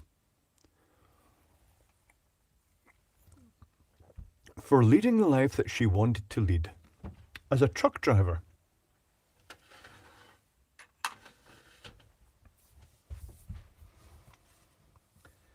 They've already banned house coal and a lot of wood burning. I was in a clean air meeting yesterday and how they were surprised how well informed I was, a random resident. I enjoyed being the thorn. Yes. Were you a pro clean air? I mean, clean air is good. I notice you've been talking about the plastics, though, Mouse, as well. That is an interesting twist, that if it does turn out that they are finding plastics causing irritation in artery transplants, that'd be interesting if the downfall of the human species was plastic infiltrating the human body and causing problems, because, well, it's irreversible now, isn't it? That's the species doomed. I love my Japanese inverter paraffin heater, very economical compared to heating oil heater. Is it vented as a paraffin heater? Nuts proud. Is that one of the wick in it? With inflation doing what it is, we might as well just burn cash. Indeed, Brad's Guitar Garage. I mean, technically, you distill alcohol using your freezer. It's not as efficient because although a lot of the alcohol still gets trapped in the ice, apparently. I mean, it's so annoying. They take your distilling equipment and then you have to go on eBay and buy another one.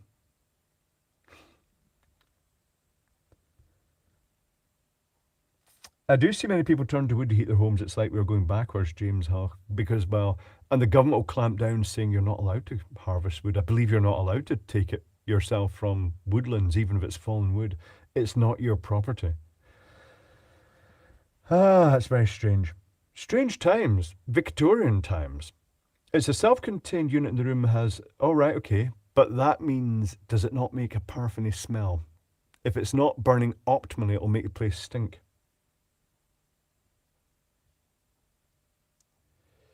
Ravenloo says, I probably inhaled a lifetime worth of plastic with my 3D printer. Yeah, I'm not really sure how that goes. I suppose really, particularly if it's damp, as it's coming out, the filament, and it does that bubbling thing and popping, that's shattering 10 little droplets of plastic into the atmosphere. I'm not really sure. History shall repeat, right, Weaselbox. It always does. It goes in a sine wave. There will be a rebellion at some point. I'm absolutely stinking of burnt polystyrene at the moment. I may have had a tidied polystyrene with a brazier out the back. Bit smoky. I was doing my best to control the smoke. It didn't really. No smell except when first lights and shuts off. That's reasonable enough.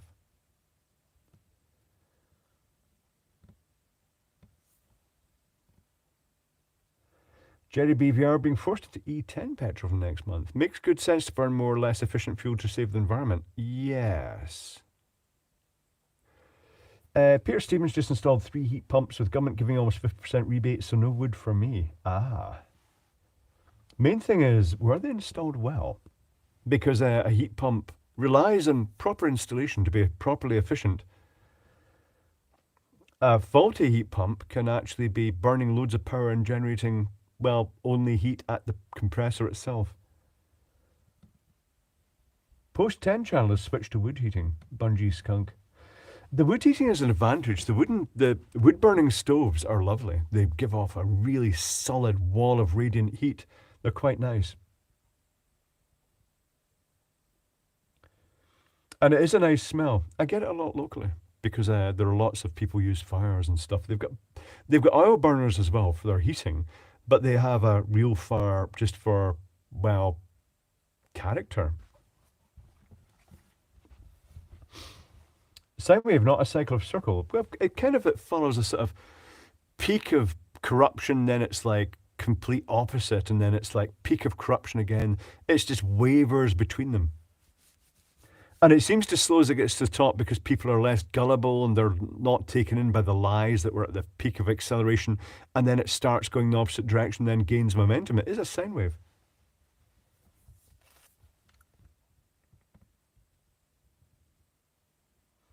I did find that most wood burners were people close to homelessness and was met from council employees that they were actually middle class. Yes, did not like that I stuck up for them.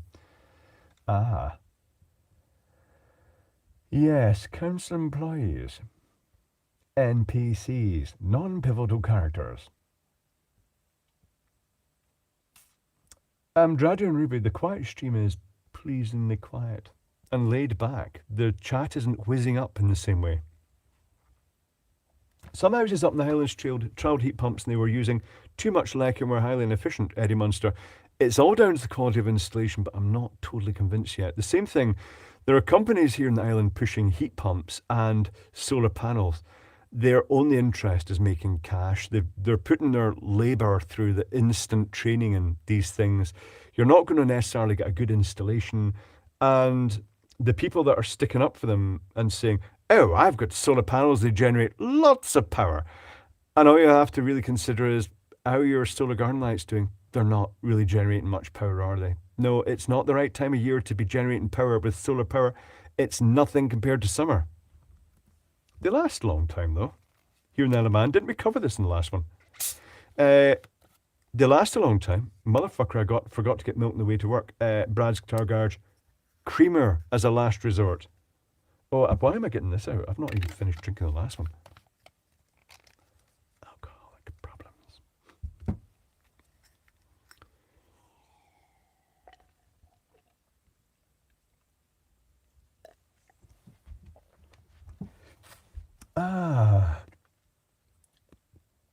Jace Green, the thing I don't understand about the claim that wood creates too much pollution is that modern times have a small percentage of wildfires. I think the main problem with wood is it doesn't generate enough money for the government's buddies. That was a political statement, wasn't it? Yes, it was.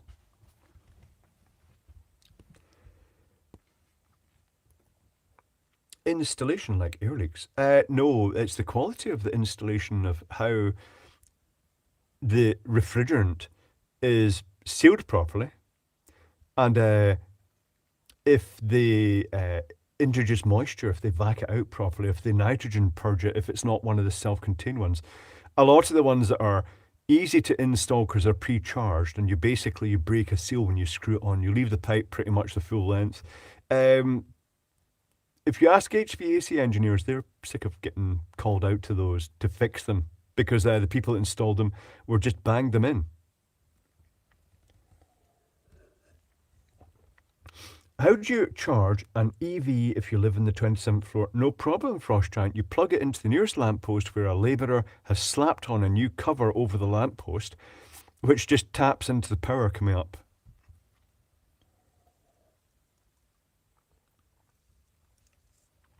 That was also a rant. Electric cars have a future, but fuel-powered cars are here for a while yet. Electric cars are very popular in Isle of Man because it suits the Isle of Man. You can park outside your house, you've probably got a driveway, and your commute will be very short.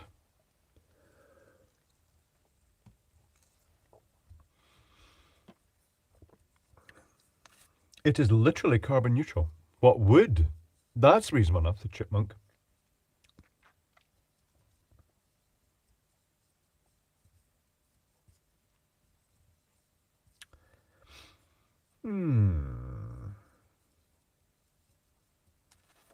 Peter seems interesting. I thought about getting one of the cheaper ones, the garage, no free money for a fourth unit. Well, they're not that expensive, and, install it yourself. Did you install the launch yourself? Do it yourself. Get the pre-charged one. Or, buy all the kit off eBay. And learn it. Become a maintenance engineer for HVAC equipment.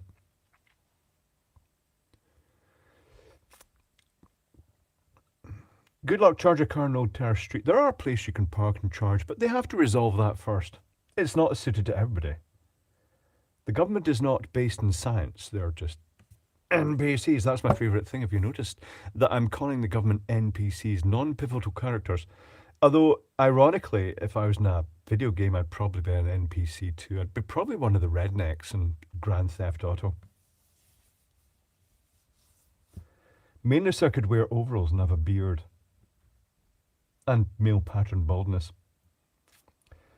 The thing is, central heating is really inefficient. It does heat the whole house. And particularly if you're a loner like me and Mouse, then heating the whole house to heat yourself is pointless. Keeping it dry is good. Good night, Paul Norman. Maybe see you Saturday if you're about. I don't think they've already tried the heat pumps with Peltiers. I don't think they're that great. Peltiers are not a great way of achieving efficient results. Do I have a Peltier drawer here? Do I have a Peltier drawer? No, I don't have a Peltier drawer. Hold on, I must have Peltier units. Yeah, probably. There will be some somewhere here. I'm just not sure where. I've got most things. Automated battery swaps. Have you seen how slow they are, Electron Box? Okay, the vehicle now backs itself in, and there's a person there. You can't ask them technical questions because they're just the cheapest labour they could find. And the machine is quite complex. It comes up under your vehicle when your vehicle drives in, it goes onto the set of rollers, and it will actually move your vehicle to align it with the unit underneath. And then it actually physically goes up and unscrews bolts to actually take the battery down. Then it slides it in, puts it in a rack to charge, and then takes a freshly charged battery out, brings it out, and screws it up to your vehicle. So much to go wrong. That labourer is going to have to go underneath every so often and tap at the hammer to make sure it goes into the wee pointy bit so it can screw in. They're slow. Peltier elements are terribly inefficient Electron Box. I regard them as a novelty. A Peltier dehumidifier, the only real advantage I could see them is just in raw solar power, with a solar panel, just the Peltier element, just because it was the easiest, cheapest way to do it.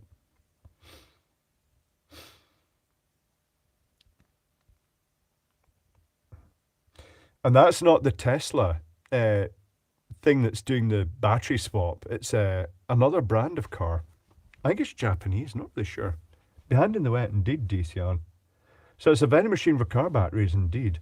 But you never know, we might be in the next breakthrough for it might end up going back to hydrogen fuel cells. I mean, Scruff Dog's the person to ask about that. He does hydrogen fuel cell forklift trucks. That's his business. That's what he installs. In Ireland, cooling is rarely needed.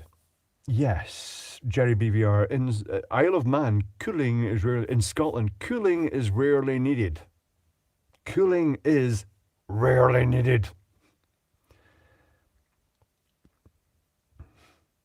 Heating, on the other hand, yes.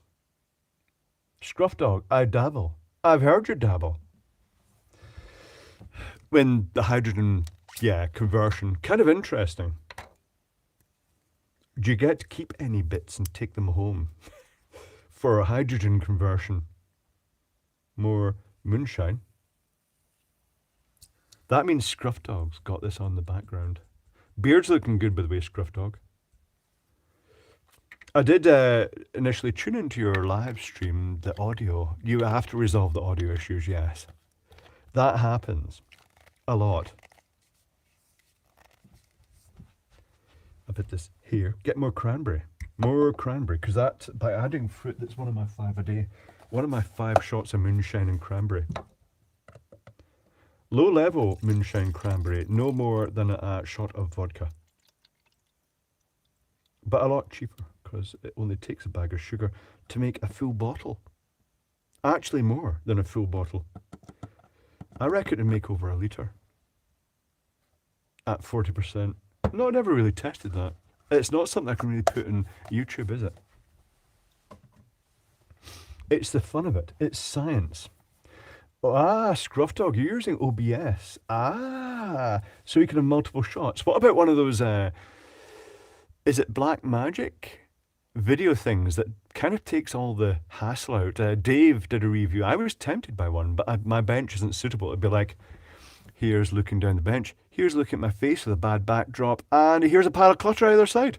That would be the camera shots. It would be unimpressive. Out to D as a little boy, man, it was freaking cold there. Worked in D. Had to warm up in the bar. My Uncle Mac gave me drams of whiskey to warm up. That's reasonable enough, nuts and proud. That's exactly how you warm up small children, with whiskey. OBS is outstanding for you. I tried it in the past. I could try it on the new computer. I've never not tried it on the new computer. And it would kind of suit the other bench because it does have a reasonable backdrop. I just need to have to clear access to the other bench because all the stuff that's waiting to be filmed on the big bench is in front of the big bench and it's blocked access to the big bench. It's also being used for charging lots of lithium cells. It needs a tidy up.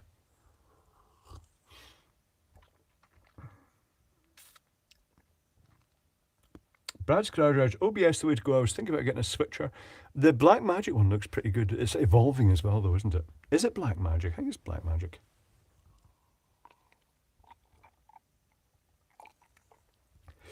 It lets you combine multiple resolution cameras and it just basically fixes everything. I just need to fix all the audio inputs. After a version upgrade, they get weird. Oh, scruff dog. Maybe time for a complete refresh. This is the peril of making videos. Every time there's a software update, you have to just test things. Do a wee quickie in advance.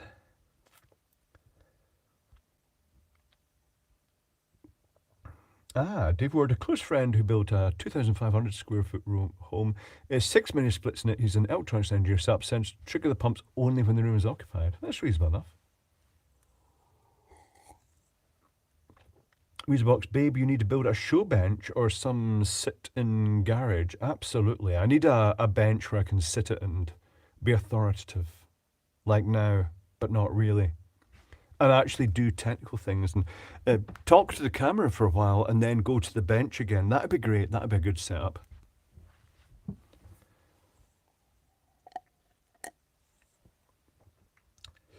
What happened to filming with the bench background in Glasgow? Electron Box. What? When we're in Glasgow, if you get videos, you'll see Formica. The back of Formica being used as a neutral surface with the camera on a bracket above it.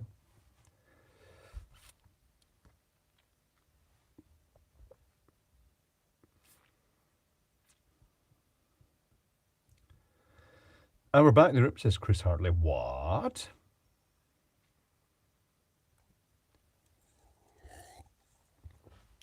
Just so you know, the stream will be ending in 12 minutes. I will have to have a pee though. I've clearly drunk too much and didn't have a pee beforehand. Talk amongst yourselves. I'll be back in 1 moment. 1 moment, please.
Yes, I did wash my hands. It is a pee break. Oh, this is lagging well behind. 1 moment, I'll just come up to the get it completely and do a latency test. 2 seconds roughly.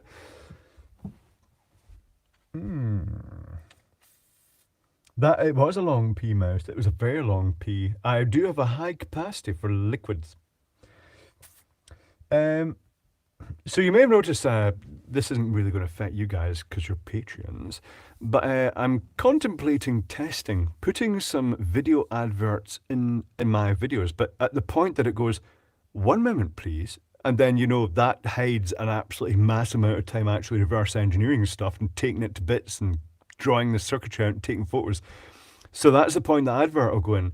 So it's sensible. 1 moment, please, then there's an advert, and then the video continues with it all reverse engineered. So it makes sense. The reason for that is I see that channels with videos plastered all over them seem to have a higher visibility on YouTube. And I get the feeling that that's just YouTube saying this video makes us more money, so we'll push it harder. I'm just thinking I might be losing out a wee bit.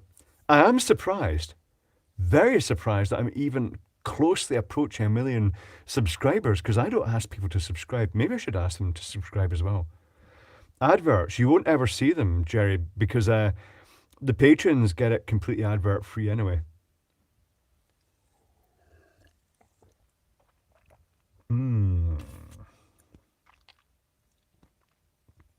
But we'll see what happens. Dave says he tried it at EEV blog and didn't see any change, so he took them back off again. You should put 20 ads in that momentary break. That still wouldn't cover how long it takes.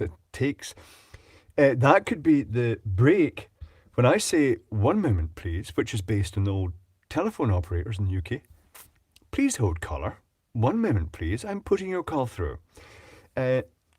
When I say that, that can hide a minute, or it can hide a week. Depending on the complexity of a circuit and if I get demoralized halfway through it or get distracted or I'm working, it can be a huge variation. Usually it's a couple of hours for a complex reverse engineer, sometimes just as little as 1 hour. Sometimes I'm wearing completely different clothing when I come back.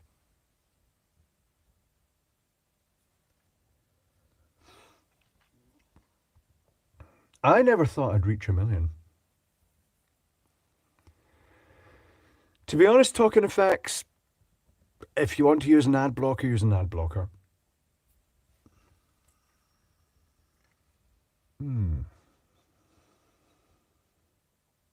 I had a couple of hours. You can just edit that. I do edit it, Brad's Guitar Garage. I could put all the little pieces in, but that'd be a lot of work. People say, could you show the complete reverse engineering process? That would be a long video, but it would be an interesting video. It could be done. Have you seen Mr. Carlson's lab new bench? I have not. As time goes on, I unblock for you. Why, thank you, Weaselbox. You don't look a day over 990,000, indeed. When I first started, I didn't intend to make money out of YouTube or anything like that. In fact, for a long time, way too long in fact, I didn't monetize my videos. And it was only when others encouraged me to monetize my videos that I did it. And then it was like, oh, maybe I should have done this before. That happened to the website as well. I'm shit at business. Then I didn't think I'd ever reach 100,000. I didn't think at all that I'd overtake Dave. Dave is just approaching 900,000. But wow, that's odd. Feels a bit strange. I used to think Dave was like one of the top YouTubers. Now, he still is in his own field, but I kind of like went past him, which feels a bit strange, to be honest. And what's Great Scott's secret? He doesn't put out a huge amount of content. He puts out good content, but he doesn't put out that often. Maybe it's because he asks people to like and subscribe that they do. Don't know. I don't like the like and subscribe thing. I don't know what you guys think about that. Hold on. Let's poll plus poll. Subtle. Like and subscribe. Okay. There we go. Ask your community. I fancy putting a wee flashing fruit machine button that says subscribe on it. Subtle. The more asinine, the more subs. Do you know what? The people that would subscribe if I said, Hey, before even watching my video, remember to like and subscribe. I don't want that, people leaving comments. It'll be just like dumb fucking comments. I still go through all the comments. It's a struggle. It's getting a real struggle these days, particularly with some recent videos being quite successful. Dave makes money selling stuff, indeed. I used to make money selling stuff, but it was all quack stuff. No, Chipmunk, Dave didn't stagnate with being a wanker. He just covers a different area of technology. He's not stagnated.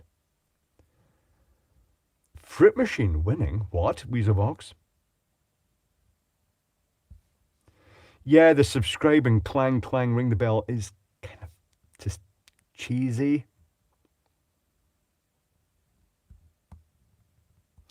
Fuck the comments. But Brad Stargard, my comments are mostly technical, real technical questions that I can answer.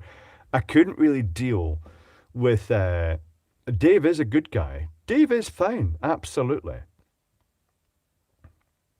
Dave makes money by rebadging stuff. I should really be using one of his meters, shouldn't I? And Paul. Is such a like and subscribe okay? You say yes. Dave said he didn't get any complaints about the adverts. I suppose that's just because ultimately everybody expects adverts. They're in just about every video. Maybe I just need to be modern. Dave's voice is very harsh. I find it harsh. Do you remember when... it's part of an Australian thing, because do you remember when Ed, Aussie 50, originally used a horrible camcorder and it made his voice sound really square wavish? That was unpleasant. Then he got a better camera and it proved it. Maybe Dave needs to apply some bass equalization to his audio. I need to remove bass from my audio.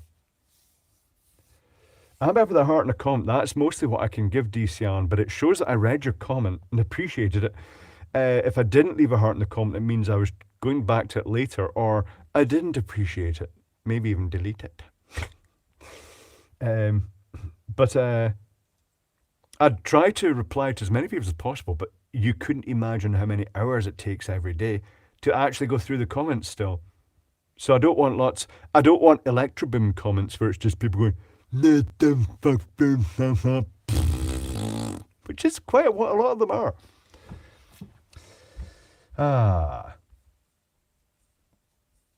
Long videos, Steven Seagal. I don't know why Dave does them, because I try. Do you see those videos that I kind of like, I've left it quite late at night, and then I'm going, and then the diode connects to the transistor, and then that doubles up and goes to the power rail, and I'm talking really fast. I don't realize I'm doing it.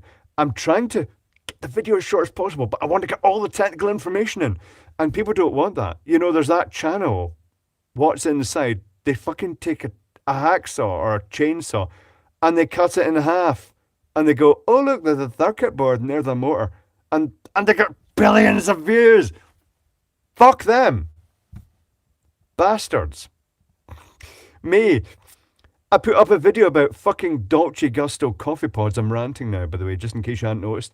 Alcohol rant. More cranberry.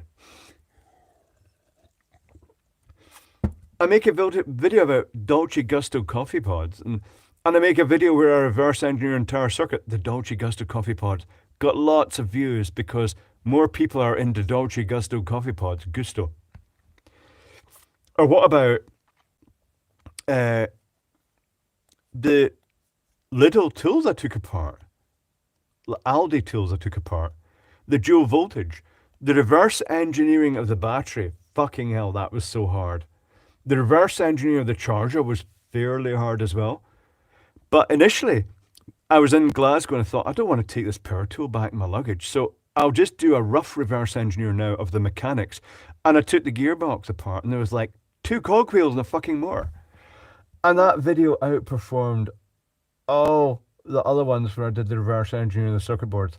This is the reward for being technical. That's what YouTube is like. The more technical your videos are, this is a tip for your own channel, and you should have a channel. You should put content out in your particular niche.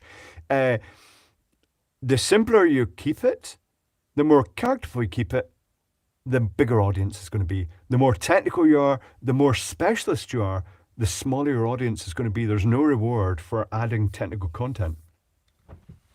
Dolce means sweet in Italian. Does it? Like a 45-minute Techmon video, he does okay, actually. Techmon does okay, but he puts a lot of information in. One of the best bits, being a YouTuber, I can see when other YouTubers are just exasperated. They've spent weeks on a fucking video and they've got nothing to show for it. And I saw that in a Techmon. It was, you could see him saying, basically his whole, the whole video was, I can't stand making this fucking video, this piece of shit. I can't say anything good about it. I've bought it and now I have to make a fucking video about it. That is, I've heard Techmon videos like that, and I've heard Great Scott videos about that. Because Great Scott, his long range RFID, and he said, so I tried this and I tried that, and he showed his prototypes, and it was like, oh my God, he put so much work into that. And he said, and it didn't work. And his whole voice, you could hear it, even with the German accent. I think Great Scottish German.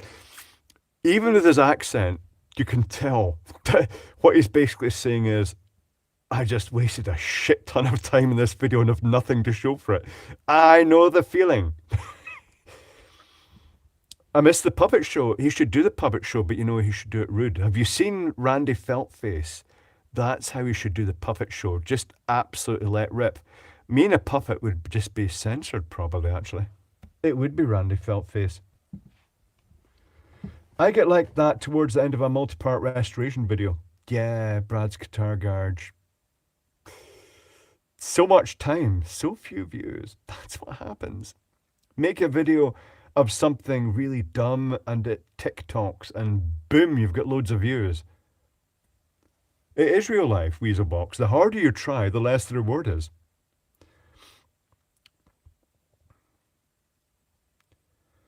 I need a Clive puppet, a rude Clive puppet that is just basically offensive, full stop.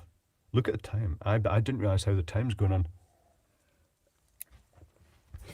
I see the clock is even getting faster. That's great. It's a time machine. Great Scott is cool. He's not called Scott, by the way. And indeed a German bloke. Good accent, very soft. Did a really dangerous experiment, which I didn't approve of, which was the one AC versus DC, and he used a VRAC. No, not a VRAC, varying the voltage across him. He should have had current limiting in series. Clive just swore he said TikTok, indeed. TikTok. We missed a woofle. We missed a woofle. You can have one woofle, and you can have a powdery fireball. Here's the woofle.